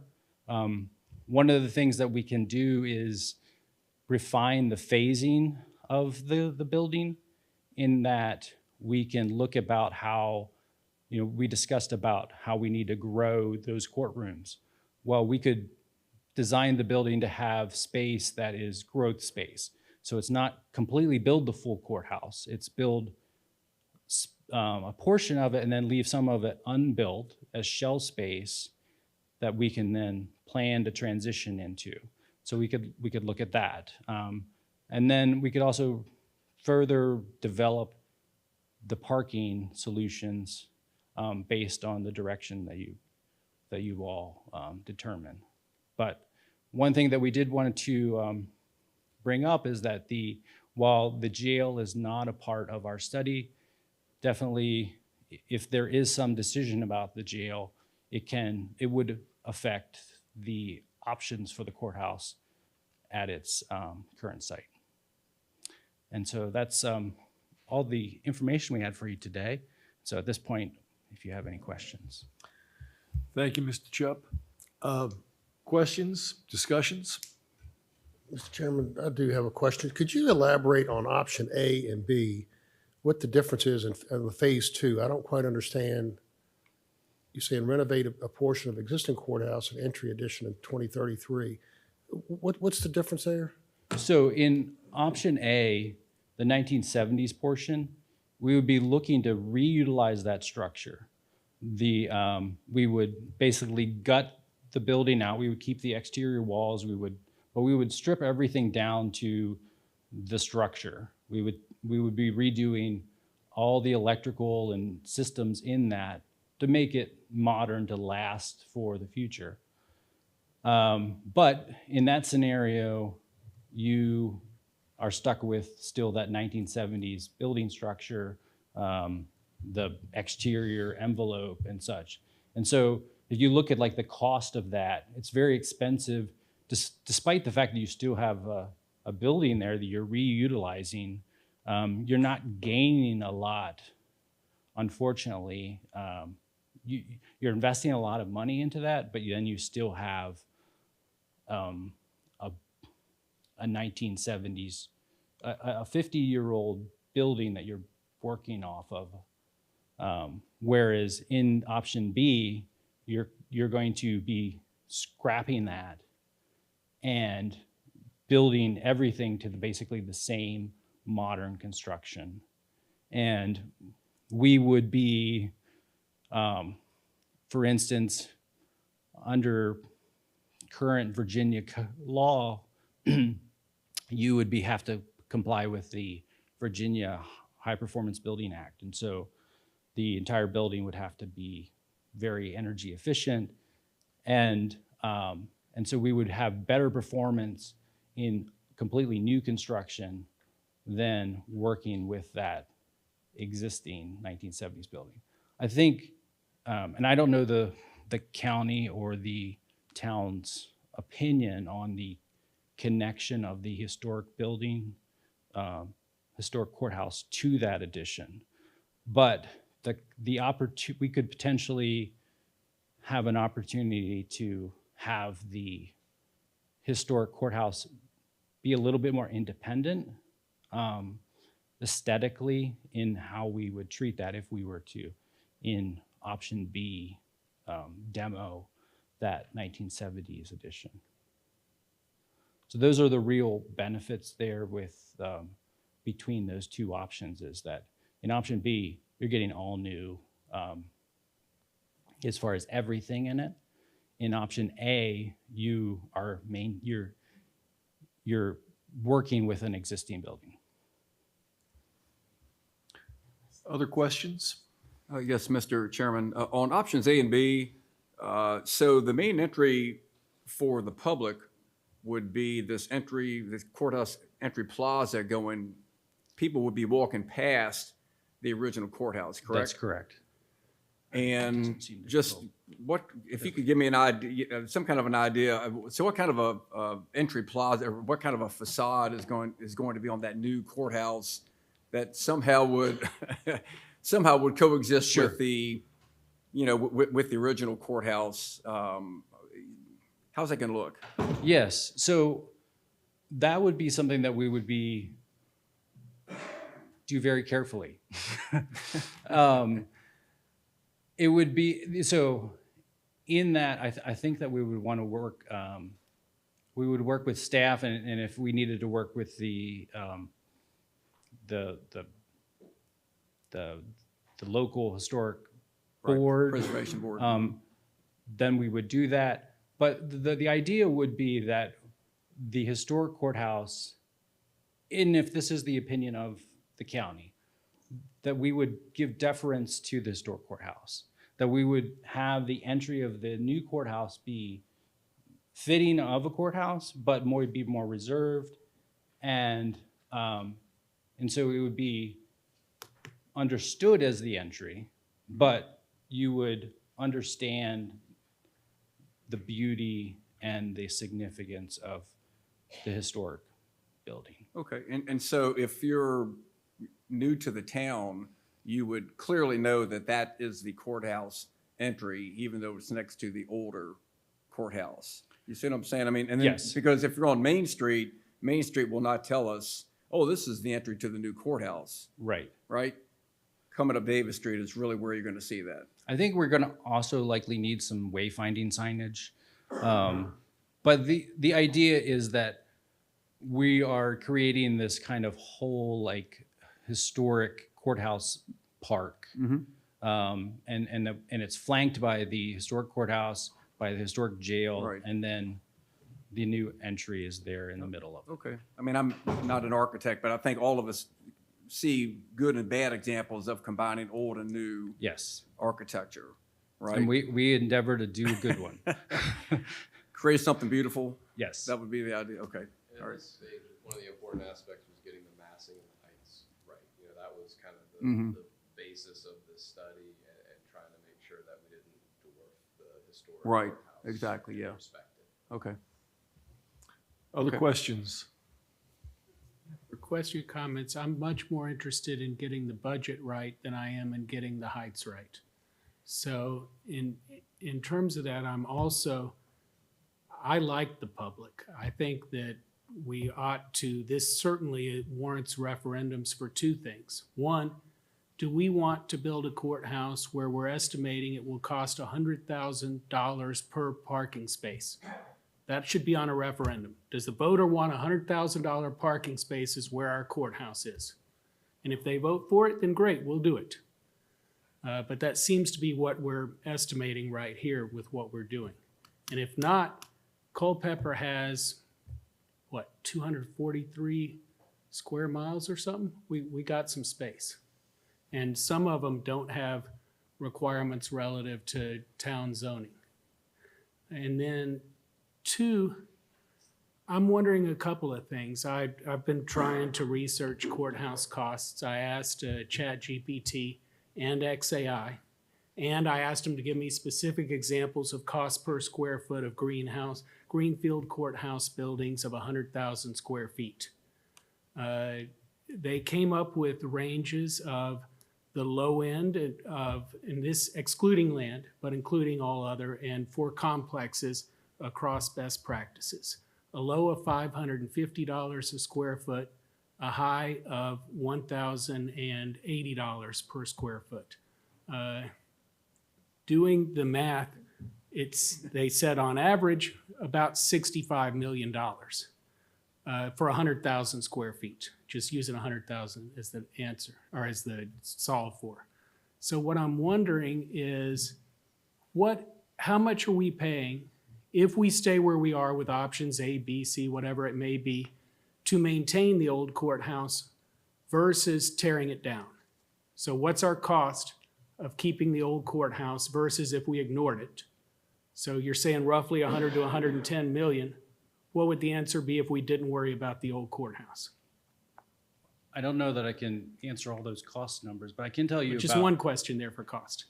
What would it be ignoring the courthouse? What would be the cost to ignore the courthouse? Yeah, let's say I demolish the courthouse. I'll charge $100,000, which the courthouse cost $18,000 to build, by the way, but we'll demolish it for $100,000. We got the space. What does it cost to build if you can ignore the current courthouse? Not the new section, the whole thing. The historic courthouse. Yeah, the historic courthouse. It's not that historic. It's post-Civil War. But yeah, just ignore it. What would it cost then? So we were estimating in current dollars of about $513 a square feet Okay. of construction cost. And so that's why I got into explaining about project cost and construction cost, because we're giving you project cost that's been escalated into the future. So that's why. So how much is the escalation, I So- guess, since you're on that, but then. Sure. So in option A, phase one, has $19 million in escalation because it's being escalated out until 2030. That's 5 years. That's $20 million of escalation. So that is like 75 million for 108,000 square feet. It's $20 million in escalation. So then phase 2 of it is $13 million. It has about $5 million in escalation. So we got that 13 million total. And that's project cost. And that's why you mentioned about the parking, you were like about dead on about cost because we're doing it 10 years in the future. It doubled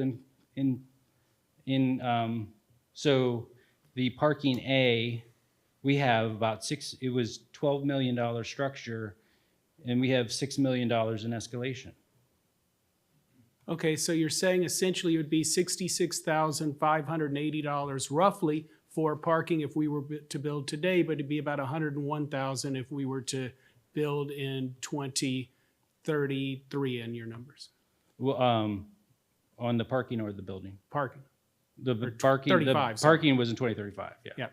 So 2035, So we have a it'd be 3% 1015 or 4% escalation per year. per year. So it's just a CAGR of 4.0.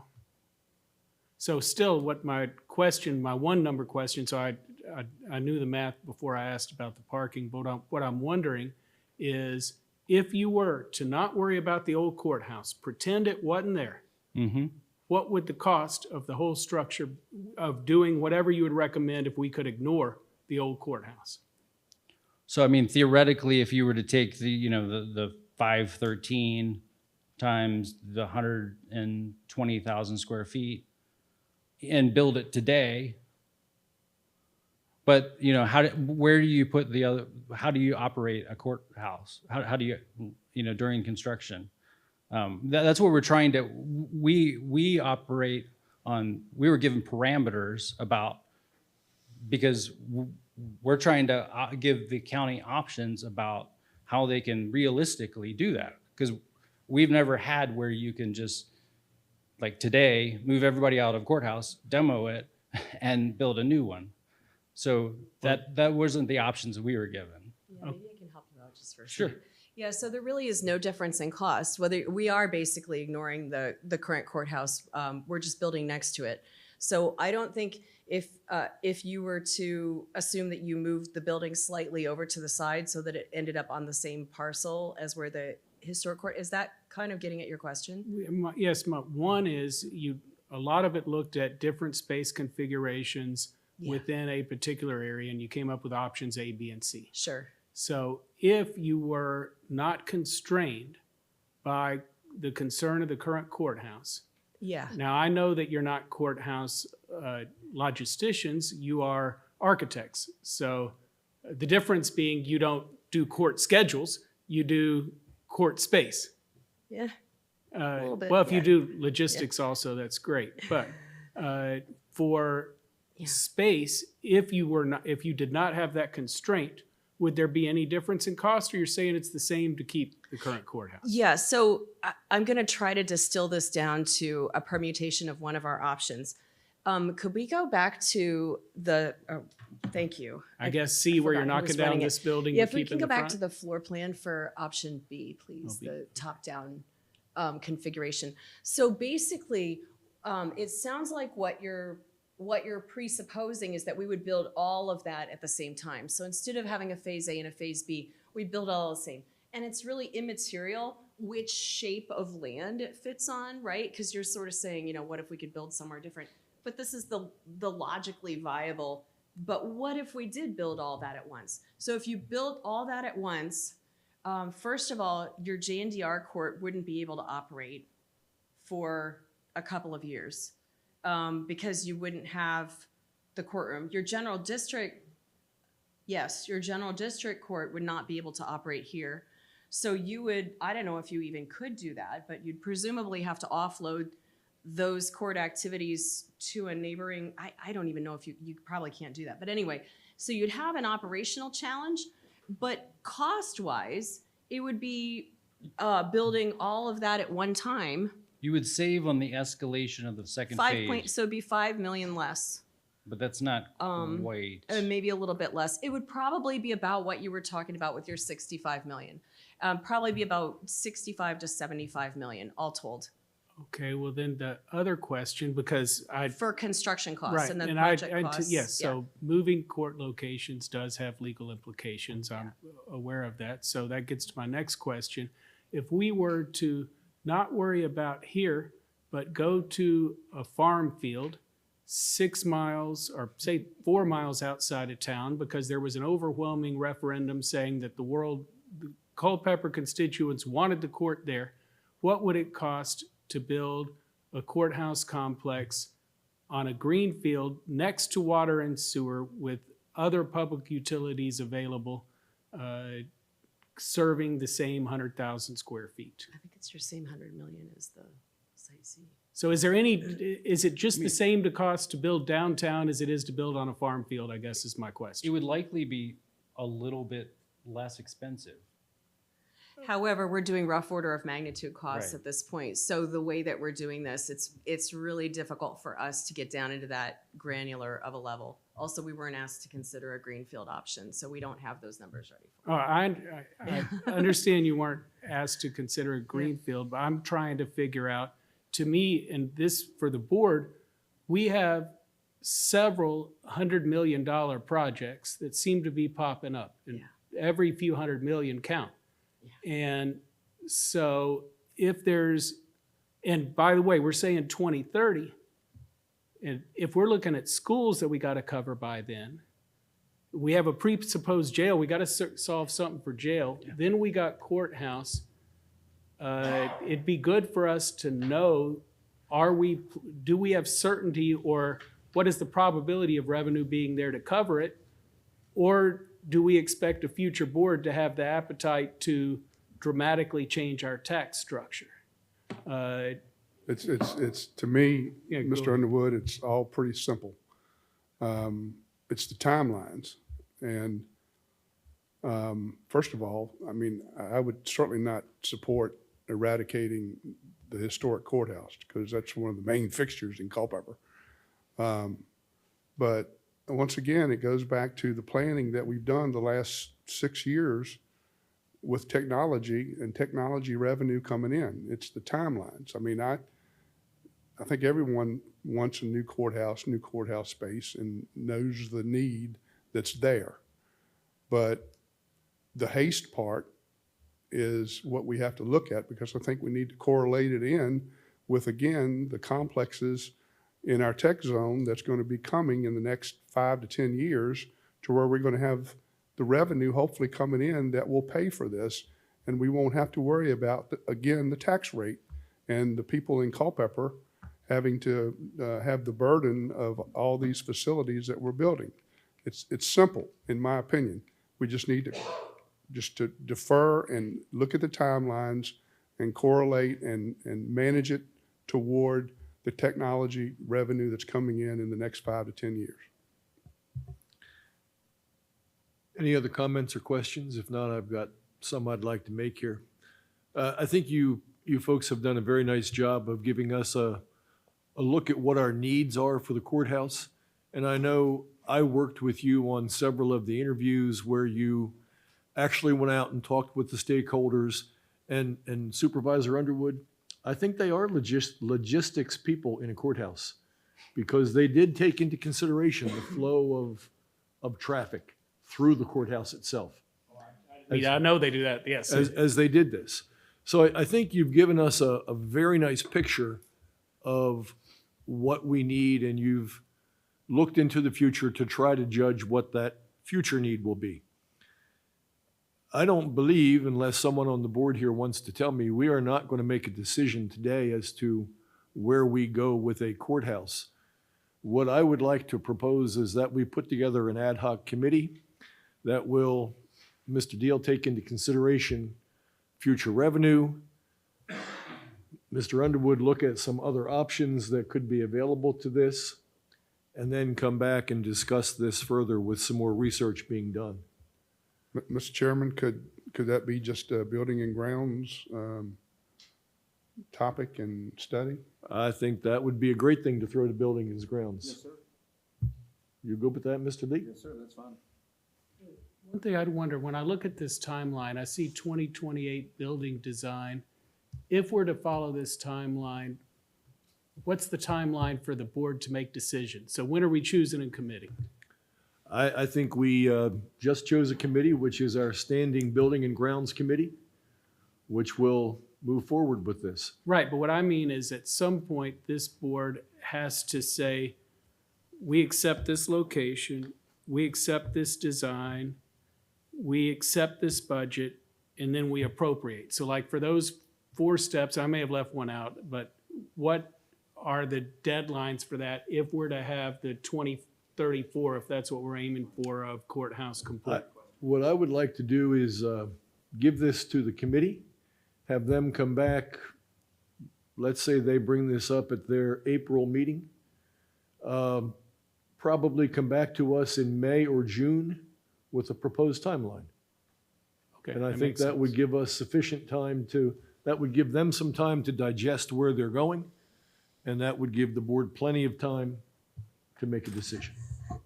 One final thing. So according to your all's timeline, if we were to decide now or this year, 2025, then construction begins in 2030? Is that correct? Or am I not reading that correctly? We indicated that we didn't believe that you were going to start today. So Right. we thought realistically that we were going to start in the future. And so Right. we put together a timeline that we thought was realistic. And so that's why we anticipated it would be further out, and that we were trying to indicate that you needed to make plans to start in 28 in order to hit 2030 for a start of construction. Okay. So our timeline is very workable here, is what you're saying. Yes. Yes. Gotcha. So But- we have several years to make our decision. Right. But 2028 is sort of the building design, things are rolling in order to begin the construction in 2030, correct? Right. Okay. Now, if you wanted to save money, you could accelerate everything because, everything that's later costs more. Everything that's later costs more, and every $100 million capital project still costs a lot of money. But in our situation, everything later may be lucrative for us from a technology standpoint. So you have to insert that into the equation here. And to me, 2028 and 2030 may be a little too early. That's why we just need to know more from Sam and Brian back there, where we are with our technology initiatives. Okay, unless there's any other questions or comments, we are going to move this to the Building and Grounds Committee. Mr. Lee, you're going to have some projects to work on. And thank you, ladies and gentlemen. We appreciate your report. Thank you.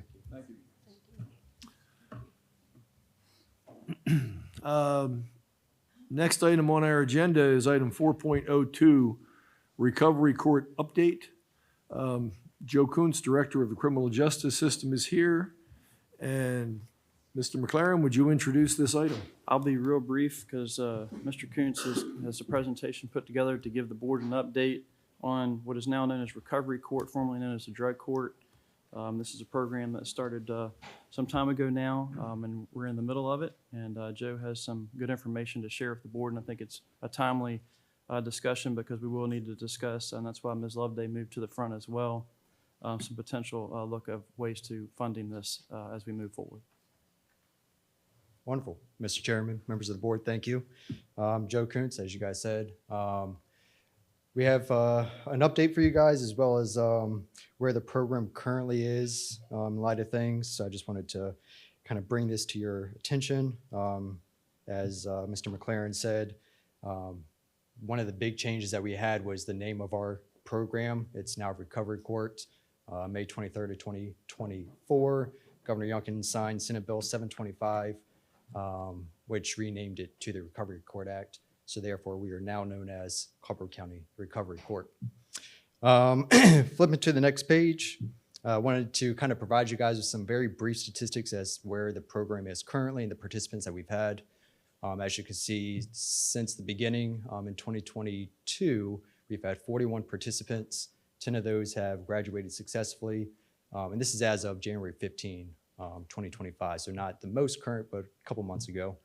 We had 10 graduates, 14 were terminated unsuccessfully, 17 were active in the program. And if you were to take an average of the people that were successful in our program, they spent an average of about 469 days in our program. Those that were unsuccessful spent on average about 204 days in our program. And the big number there, the 10,356, so if you were to combine every day that each of the 41 participants was in our program, the cumulative total there would be the 10,356 days that we've had participants in our program. For my presentation, I think that's a pretty important number to remember for when I get to about, not the next slide, but the slide after. So one of the things that we like to make recognition of is the accountability piece that our recovery court here in Culpeper does have. So for the first 330 days that a participant is in our program, they have to come and see our office, do office contacts at least twice a week. With that, there may be additional drug testing requirements that may be spurred upon them that they have to come into the office. It doesn't account for any weekends that they may have to come into the office to do random drug tests. It doesn't account for the holidays that we are required to make sure that they participate, to make sure they're not using on holidays as well. It also does not account for the times that they are in therapy. It doesn't account for the times that they may have additional contacts with our approved, not mentor, volunteer, where they can get additional support if they may need it. One of the other things that we'd like to think holds us accountable, or at least the participants, is the close collaboration that we have with law enforcement. We are very lucky to be one of the few recovery courts in the state that actually have not only one but two law enforcement representatives that come to our recovery court meetings every week. We work, as it says, in close collaboration, providing and obtaining information from them. If we were to have an issue with one of the participants, they are very easily accessible and great to work with. We also do monthly home contacts with those people as well, so law enforcement helps us with that. Another thing that I think we do pretty well is our close collaboration with the other local agencies that might provide housing, employment, food, anything that you can imagine. We work with them very closely as well to make sure our participants get what they need. Another accountable piece that we have is the option to have alcohol monitors and GPS monitors placed on a person very quickly. As we all know within criminal justice, a risk to the community and a risk to the person themselves is our utmost importance. And so we're able to have that one standby in case any participant may need it at any juncture. The last thing that I want to highlight with our accountability piece is the number of drug screens that we actually provide during recovery court. As it says there, everybody that's been successful have gone through the average of 469 days, have been subjected to at least 100 to 120 drug screens through our office alone. If you were to extrapolate that, it'd be about every 4.5 days that an average participant would be drug tested would be about 4 or 5 days in between. That also doesn't account for the drug tests that they may have through therapy, which are also provided to us. I just didn't have that number as far as how many drug tests they actually supply themselves. So how much money has Culpeper County spent and how much money have we saved having this program? So I think it's important to know in 2021 we got approval to accept the BJA grant of about $549,000 from the federal government. So no taxpayer money, as far as Culpeper taxpayer money, went to that. Originally, there was a 25% match, which was picked up by the Department of Corrections, District 26 here locally. They were not able to fulfill that, so we had to come back before the board in 2022 and ask to use direct distributions from the OAA to allow CJS to hire a drug court supervising officer, and that amount was $98,764 that you guys provided. So there is no taxpayer money as far as Culpeper that has been spent on this project. So if you were to just simply go back a couple slides, the cumulative total that everybody has spent in the program was was exactly 10,356 days. The average cost of an inmate per day in August of 2024, rounded down, was $135 per day. So if it's just a day-to-day calculator, if you were to multiply that, we saved the jail from housing about $1.4 million.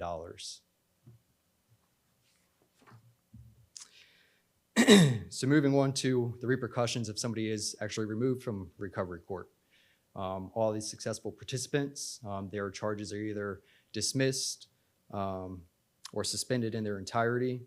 However, those that are removed unsuccessfully, of the 14 that we had, they received an average sentence of 2 years and 8 months active that they would have to serve. And that would be about 960 days, which is roughly twice as long as they would spend if they're in the recovery court project, or about quadrupled if the unsuccessful candidates. So it kind of leads us to where we are today, why I'm before you, besides just providing a brief update as far as our numbers.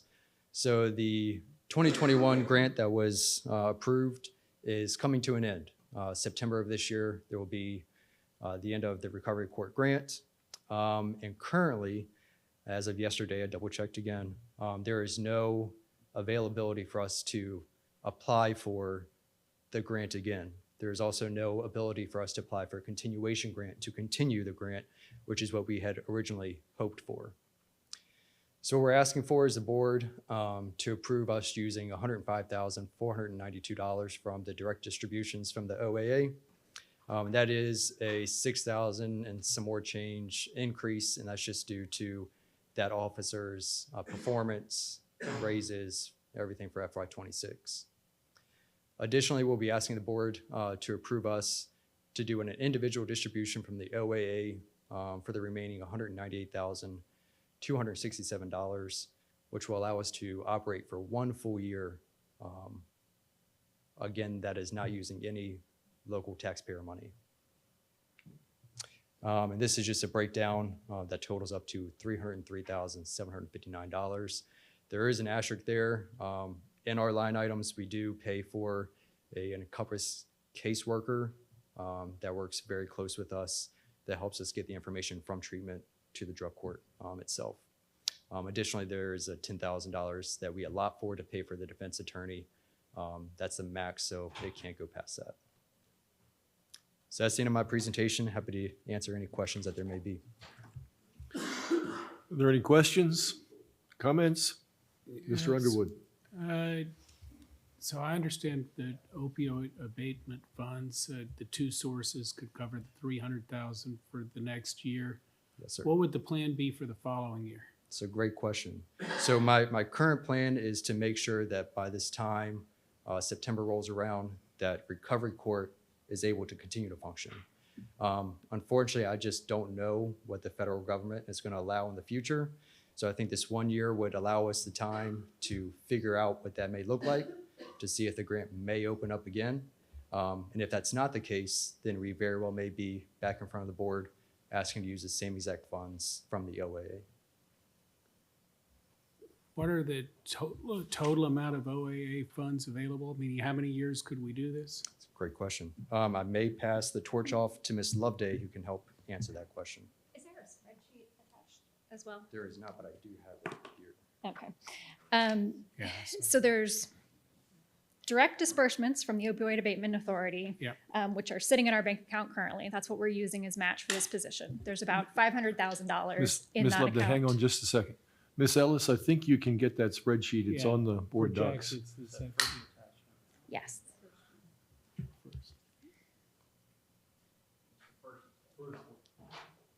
Not the power.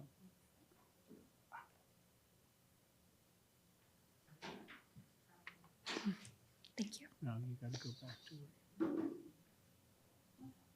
Just hit view the agenda and right there, click the first. Thank you so much.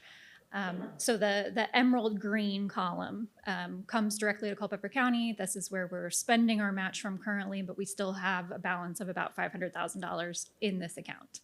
The blue center column, in addition to the gold standard incentive, is what we are proposing to apply for. These funds are set aside for Culpeper County, but we're only allowed to access them through the Opioid Abatement Authority by application. We are allowed to accrue for 5 years before they go back into sort of the general funds of the OAA. So we need to start applying if we don't want to, use or lose these funds. But again, this is approximately another $500,000 that we're tapping into. There'll be sufficient funds. There'll be funds continuing on year after year through 2039. Even if we had additional projects that were specific to the opioid crisis, we would have more than enough to cover drug court in an out year, recovery court, I'm sorry, in addition to other projects that may come forward that want to go through the application process with us to tap into columns 2 and 3.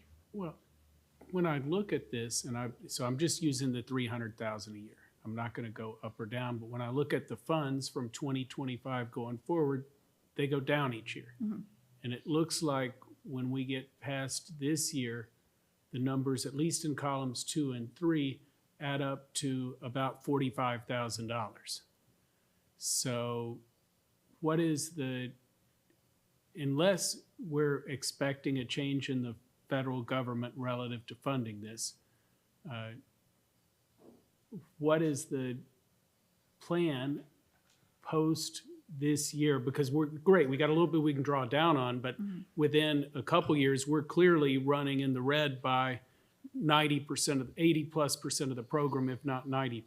So what would the plan be then? I think we haven't added up how many years we could go just utilizing these funds alone, but certainly where we already have some in savings, we can get 4 or 5 years out. Always our intention was to pursue the federal opportunity for the continuation of drug court. That was announced. We had begun preparing that application and it was canceled. So as Mr. Kuntz mentioned, there's a possibility in the future it becomes available again. Maybe it doesn't. Outside of continuing to utilize these funds easily for 4 or 5 years, we don't have a plan beyond that or a source of funds that has yet been identified for that far out.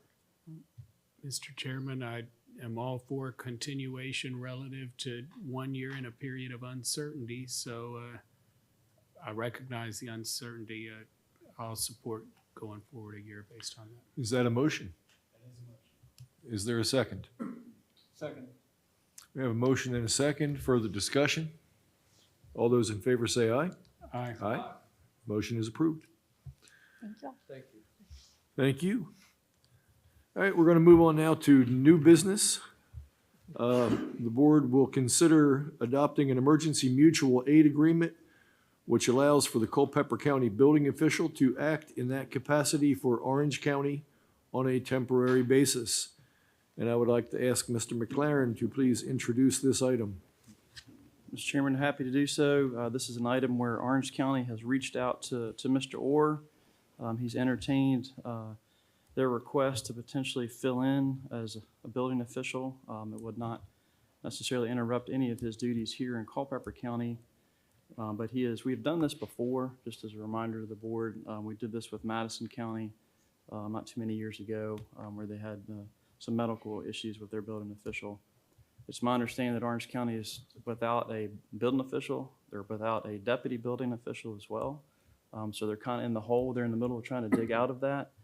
But in the meantime, they've asked us to help with any potential building code appeal type decisions, things like that. Bob would not be a day-to-day administration person that would be working with Orange County in this measure. I'd be happy to entertain any questions.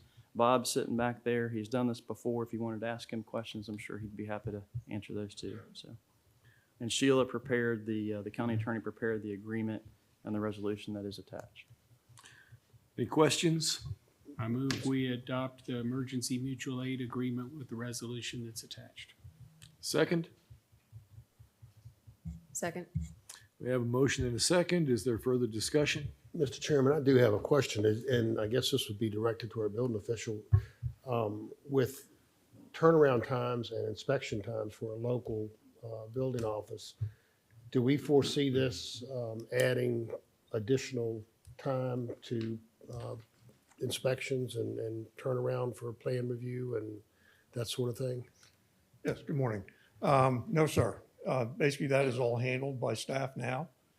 And I have my assistant, Senior Building Inspector Richard Grace, who can fulfill my responsibilities if I'm not here. But this agreement and is more of a remote assistance because the state, the HCD, requires a building official to be in place, and they're void of that. So I'm on call basically and helping out with some minor stuff, plan review and things like that, but they've got folks in the field doing their work.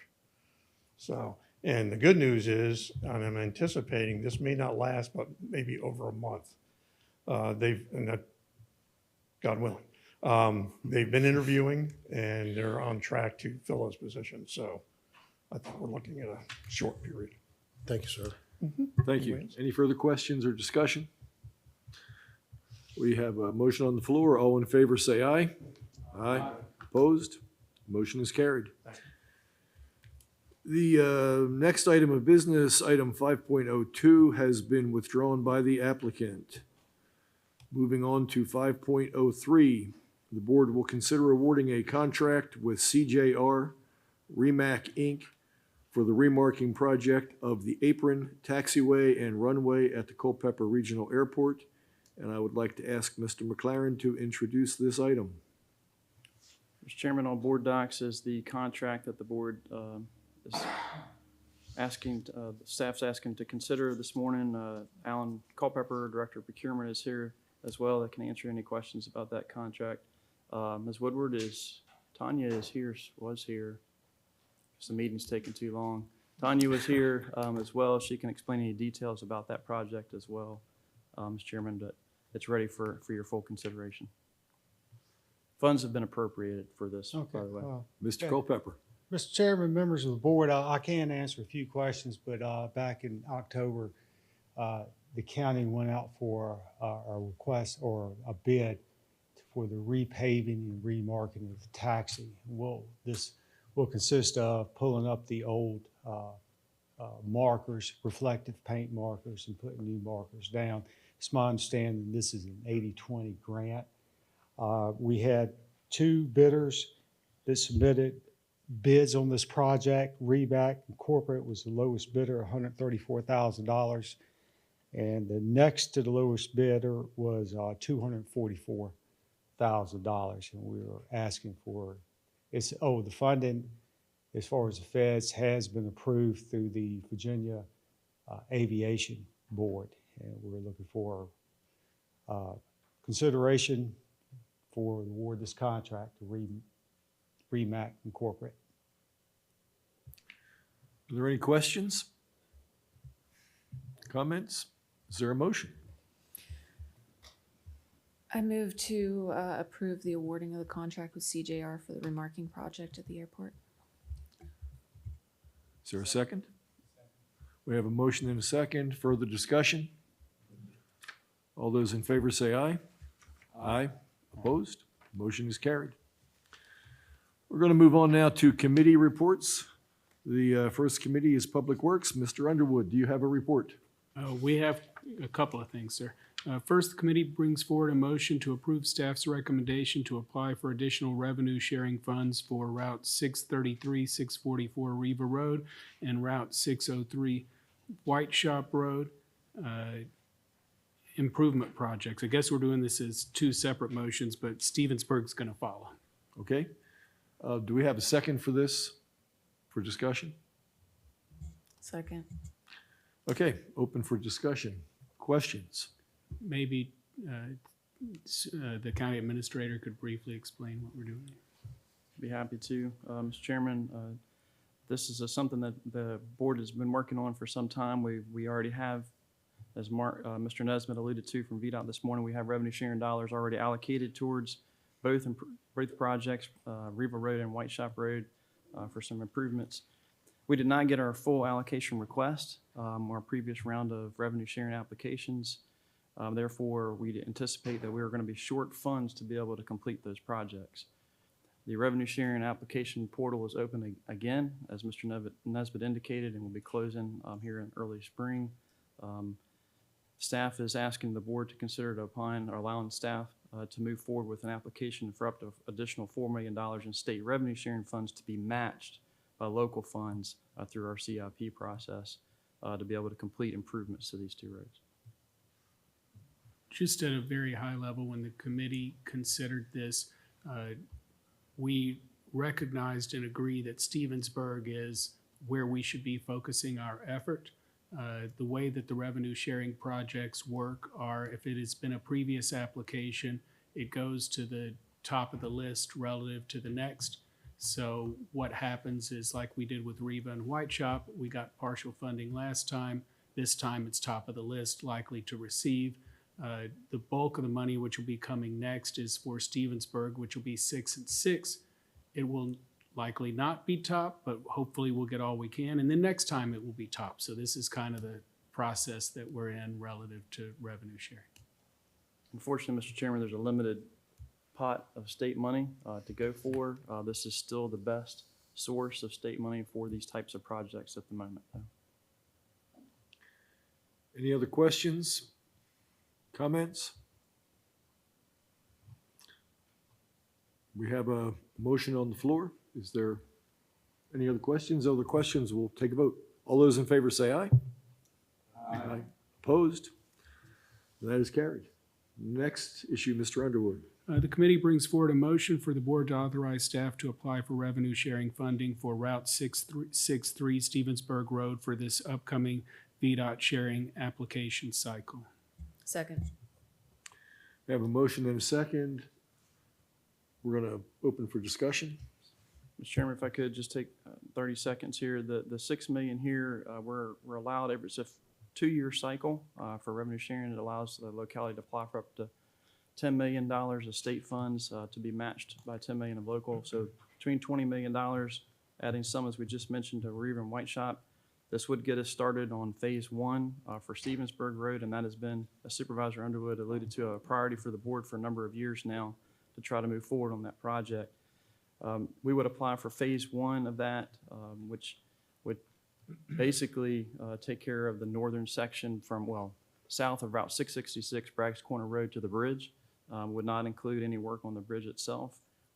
We would not be able to afford that with this application. But basically that section is around $12 million, $12 to $13 million estimated with current plans. The $6 million would allow us to get pretty close to be able to completing at least phase 1 of this project. So. Any questions, comments? All those in favor say aye. Aye. Opposed?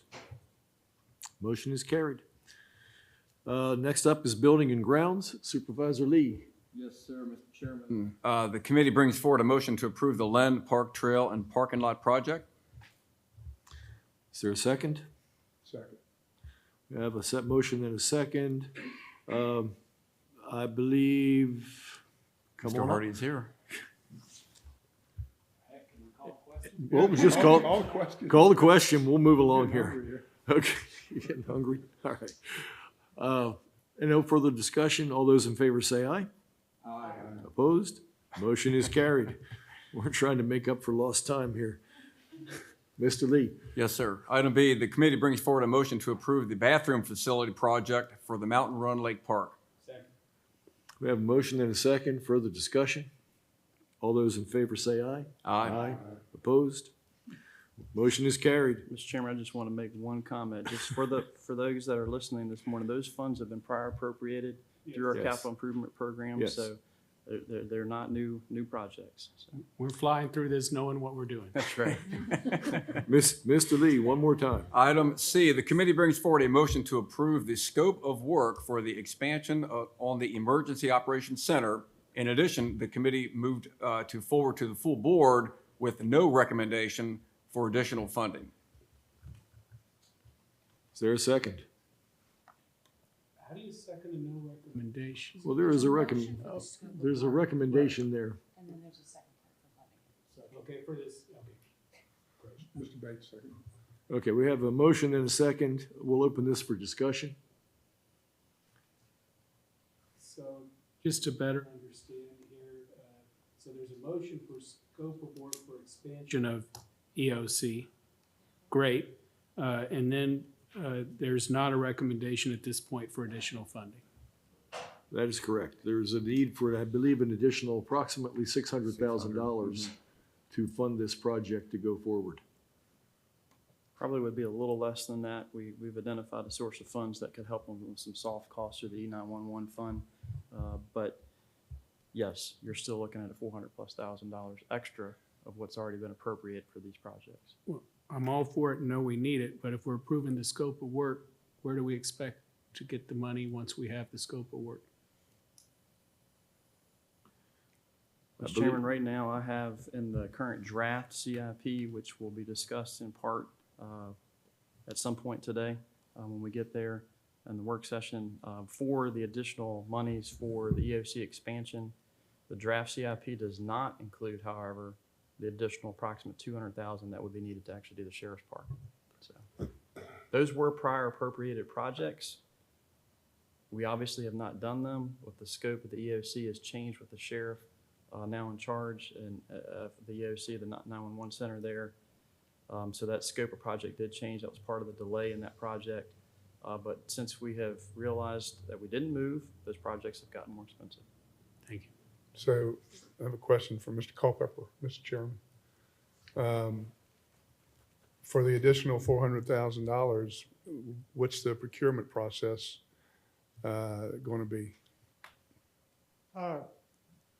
Standard procurement practice, what we'll do is, as far as going out for bid for this, we will go out for a formal solicitation for construction. We'll advertise in all the appropriate places, see Virginia, and send notification to contractors that may be interested. And then once we have a price with a bid bond, payment, performance bond, we'll present this information for the board for their approval.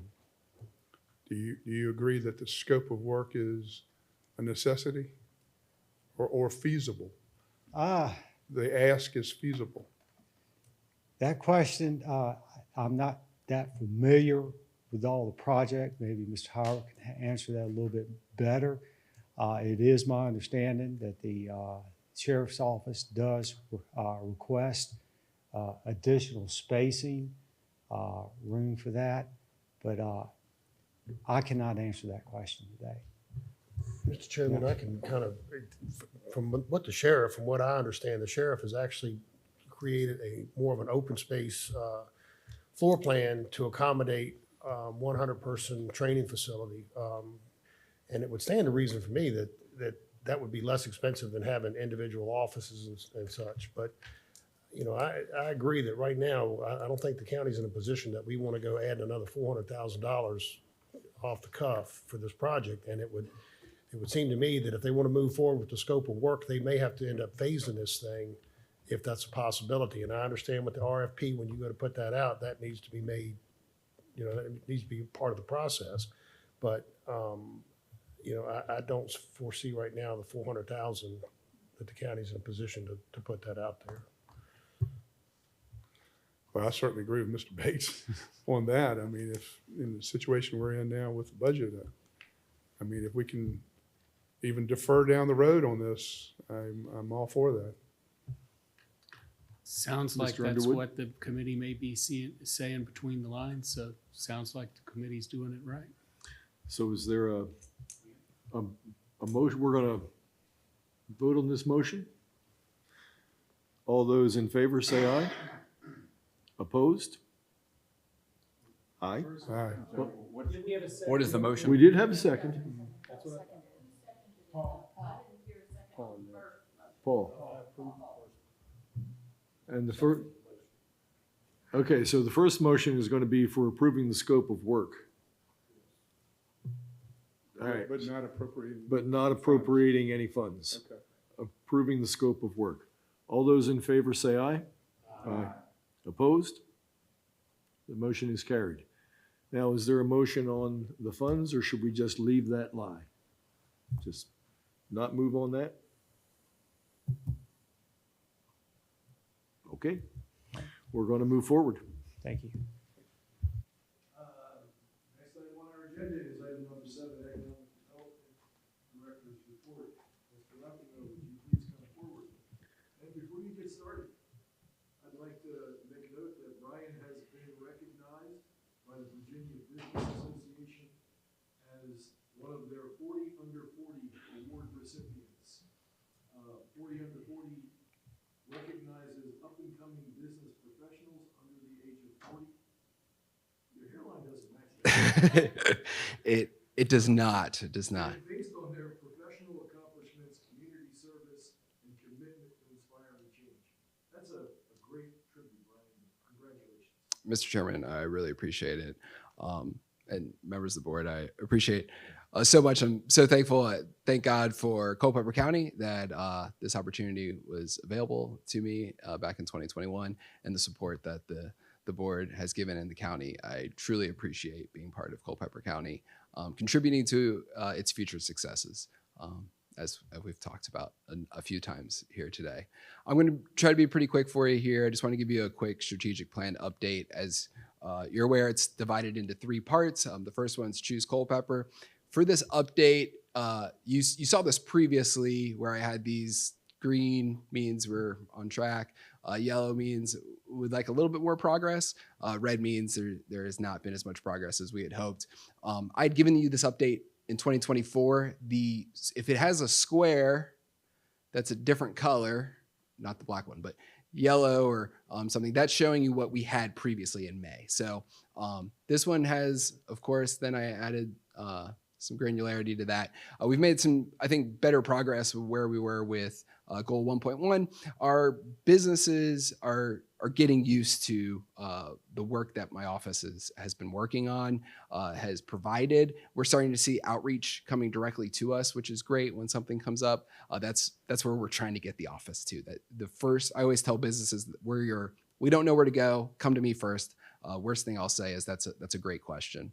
And then you've seen the work that we've done with our workforce pipeline, which we won award back in December for WINK, and work we continue. Give you a quick update on the Ready to Work that we talked about in December or January. Ready to Work has already graduated their first cohort. I think they just graduated their second, and that's actually skewing a little bit younger than we originally thought. So that's an kind of exciting development, people entering their career knowing that they need those soft skills. The award-winning Be a Culpeper Local program, Be a Culpeper Local outreach, I think has gone extremely well, especially with the work that our business development manager, Mrs. Pritz, has done in regards to facts and snacks. Be a Culpeper Local Week, which is where we won that award. And then on that bottom one, we've seen some progress on the mixed-use developments. In December, went to a retail conference in New York and had a lot of positive conversations, and it looks like we might see some conversion.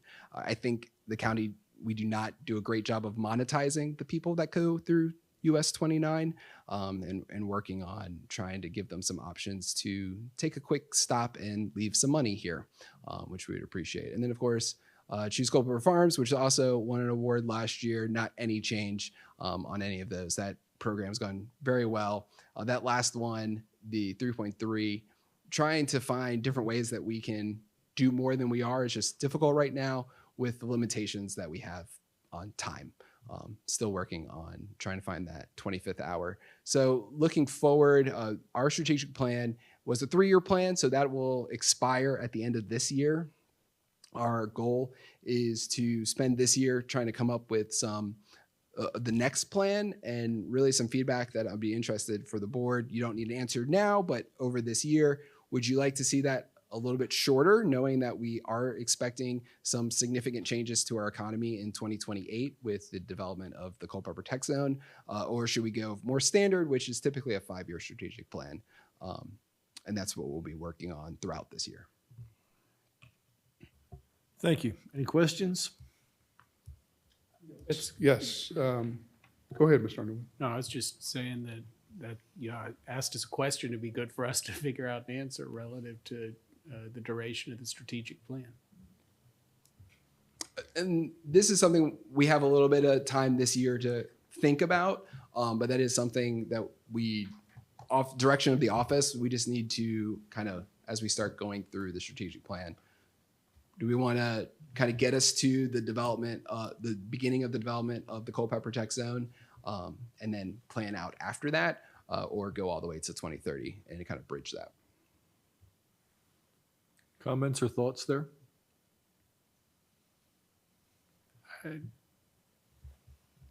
I think that there are two things. So one would be just what are the projected sources and uses of cash flows, which are a result of prior economic development efforts that are very important to this board. And then two, the plan for going forward.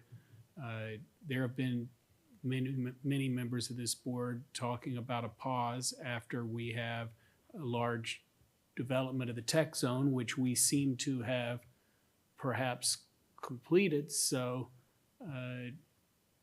we maybe keep that in mind when we look at the duration of the economic development plan, meaning that I'm not sure that we have enough clarity to develop the full 5 years, which may be what you're suggesting, and that we need to see what's going to happen over the next few, as other members of this board have perhaps wisely noted.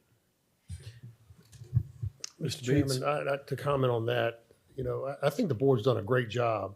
And just so that, the people in the county know that this technology zone, and Brian, correct me if I'm wrong, but we have approximately 12 million square feet of data centers that are on the books. We're permitted up to, it's about 12 to 13 million square Somewhere feet. around 12 million square feet of tax revenue that is going to be coming sometime within the next 5 to 10 years. Now, I think that's great, but I've not been a big fan of one, putting all of our eggs in one basket, because we're hoping this is going to transpire, but the way technology changes with some of the challenges that we've had with, supplying electric to these data centers, that could pose a problem 5 to 10 years down the road. So and not to put you on the spot, but, we just had a major industry in Culpeper that has closed as of December. And I just found out last week that American Woodmark in Orange, they've closed.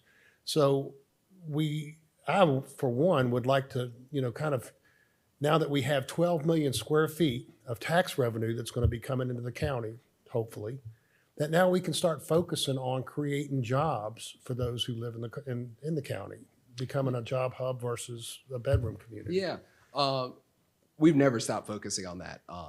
I like to think I was hired mostly for my workforce solutions, especially when it comes to working with your hands, manufacturing. That's where I think prior to my time in Culpeper, we've been very successful in completing the Culpeper Tech Zone. It's 950 acres available. But yes, we always are having a focus. I like to tell people I am the data center guy, but I'm not just the data center guy. I spend a lot of time going through these other things. As you can see, we've spent a lot of effort.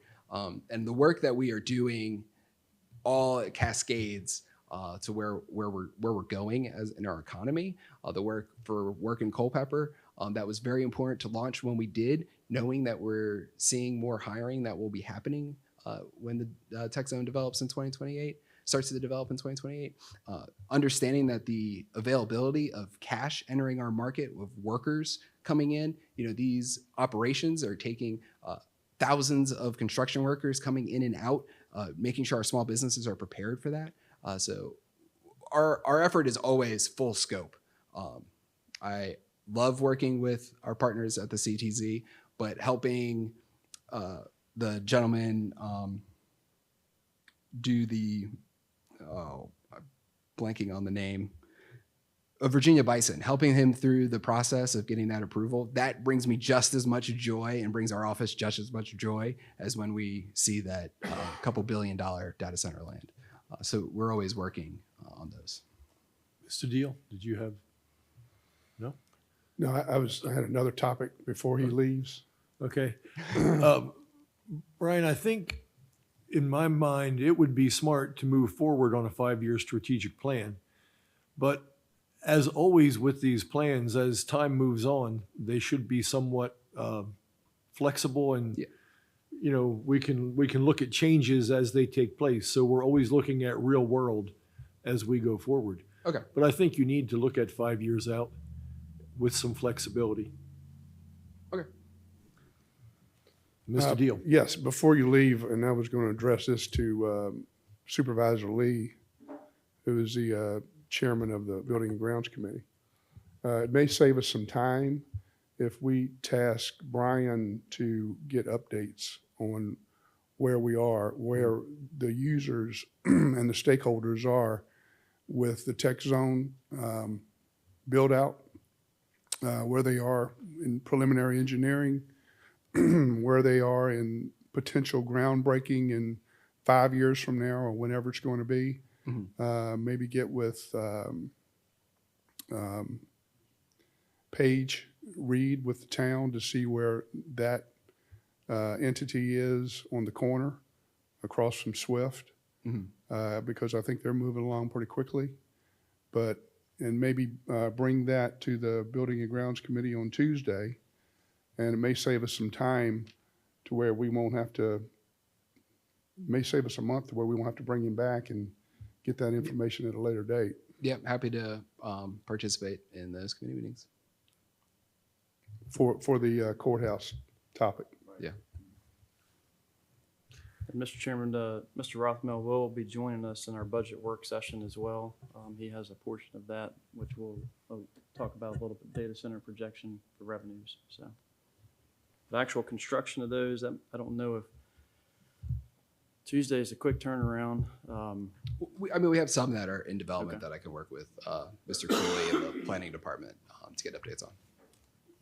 And Paige Reed should be able to share some information too on the one that's we're working with, They're also on the partially- town. Yeah, they're partially in the county, so they're also working through our approval process downstairs. Anything else from Mr. Rothenberg? Thank you, Brian. Thank you, Mr. Chairman. Thank you, Board. Next on the agenda is our county administrator's report. Thank you, Mr. Chairman. Before we go into closed session, just wanted to update the board on our budget work session. We're going to hopefully get into the meat of that today, this afternoon. But then looking ahead at the schedule there, March 13th, we have a scheduled budget work session again, specifically to talk about the school budget. That's at 4:30 on March 13th. We also will need to do something a little bit unusual in the fact that we probably should not wait too much longer. The board certainly has purview to do that. We can push out the time schedule as needed. But tax rates do need to be advertised at least 30 days ahead of a public hearing this time around. And that to do that, we probably should look pretty seriously at our next work session on March 13th to do that. April 1st, which is your next regular scheduled board meeting, we can have a full budget proposal put together. And then right now, tentatively scheduled, was in the original schedule, was to have a budget and tax rate public hearing on April 15th, which is tax day.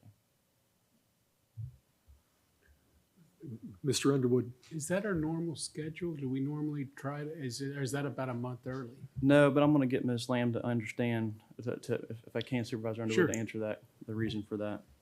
The reason this year is because it's a reassessment year, and if you're anticipating more than 101% increase in your real estate taxes, you need to advertise for 30 days instead of just the normal of 2 weeks. Okay. Ms. Weimer can back me up on that. I think that's the proper language in the code. Oh, yeah, no, I wasn't doubting the legality. I was thinking through the math of the timing. So what I'm wondering is, if we're going to get the request for the large majority of our budget the same day we're supposed to advertise the tax rate, I'm quick. I'm not sure I'm that quick. I mean, yeah, we'll see, but we're literally going to be like getting the information for the majority of the budget the day we're supposed to figure out what we're advertising. Mr. Chairman, we do know the anticipated ask right now, but I don't want to present that under, just because I don't operate the schools. So I would like, to that point, I had a question mark there at first. I took that question mark off, trying to keep us on schedule, but that April 15th date is not set in stone as of right now. So that April 15th date could be moved out.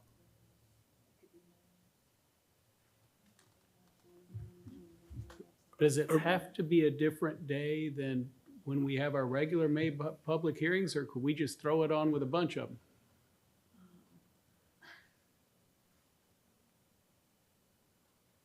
As far as like a normal May meeting schedule? Yes, so just, I mean, maybe if it has to be a different time and all, great, 6:30. I mean, for the last several years, we have not had packed rooms discussing, Right. yeah. Mr. Underwood, Mr. Chairman, the code used to say that the school's budget had to be adopted by May 1. So typically, that's why so they can do their contracts. I don't know, Dr. Brads can correct me if I'm wrong on that now, but that was why we always did the public hearing in April, so that at the May meeting, we could actually adopt the budget. I don't know if that puts them in a bind with their start dates early in August, of getting contracts in place. If you don't have your public hearing until May, that means you're not adopting your budget probably till June. So you're pushing. I'll defer to the rest of the board. If we think we can set the tax rate the same day we hear the majority of the budget, okay.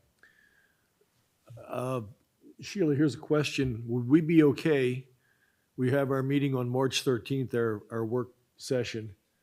If we are happy with that, we move forward with this schedule. If we are not, we have some flexibility. We can push things back. That's correct, yeah. We could push it back. Would that be agreeable with everyone? Okay. Any other questions or comments?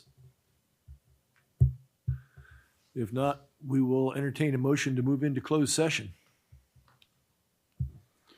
Mr. Chairman, I move that we enter into closed meeting as permitted under Virginia Code Section 2.2-3711A 1, 4, 5, 6, 7, and 29 to discuss and consider: 1, the annual performance reviews of the county attorney and county administrator; 2, the potential award of a public contract involving the expenditure and/or the investment of public funds where competition or bargaining is involved, where if made public initially, the financial interest of the board county would be adversely affected. Number 3, an appointment to the Rappahannock-Rapidan Regional Commission to fill a vacancy. And number 4, a prospective business or industry or the expansion of an existing business or industry where no previous announcement has been made of the business or industry's interest in locating or expanding its facilities in the community, potentially in the Cedar Mountain District. We are in closed session, and we're going to take about a 2 or 3 minute break. All in favor? Aye.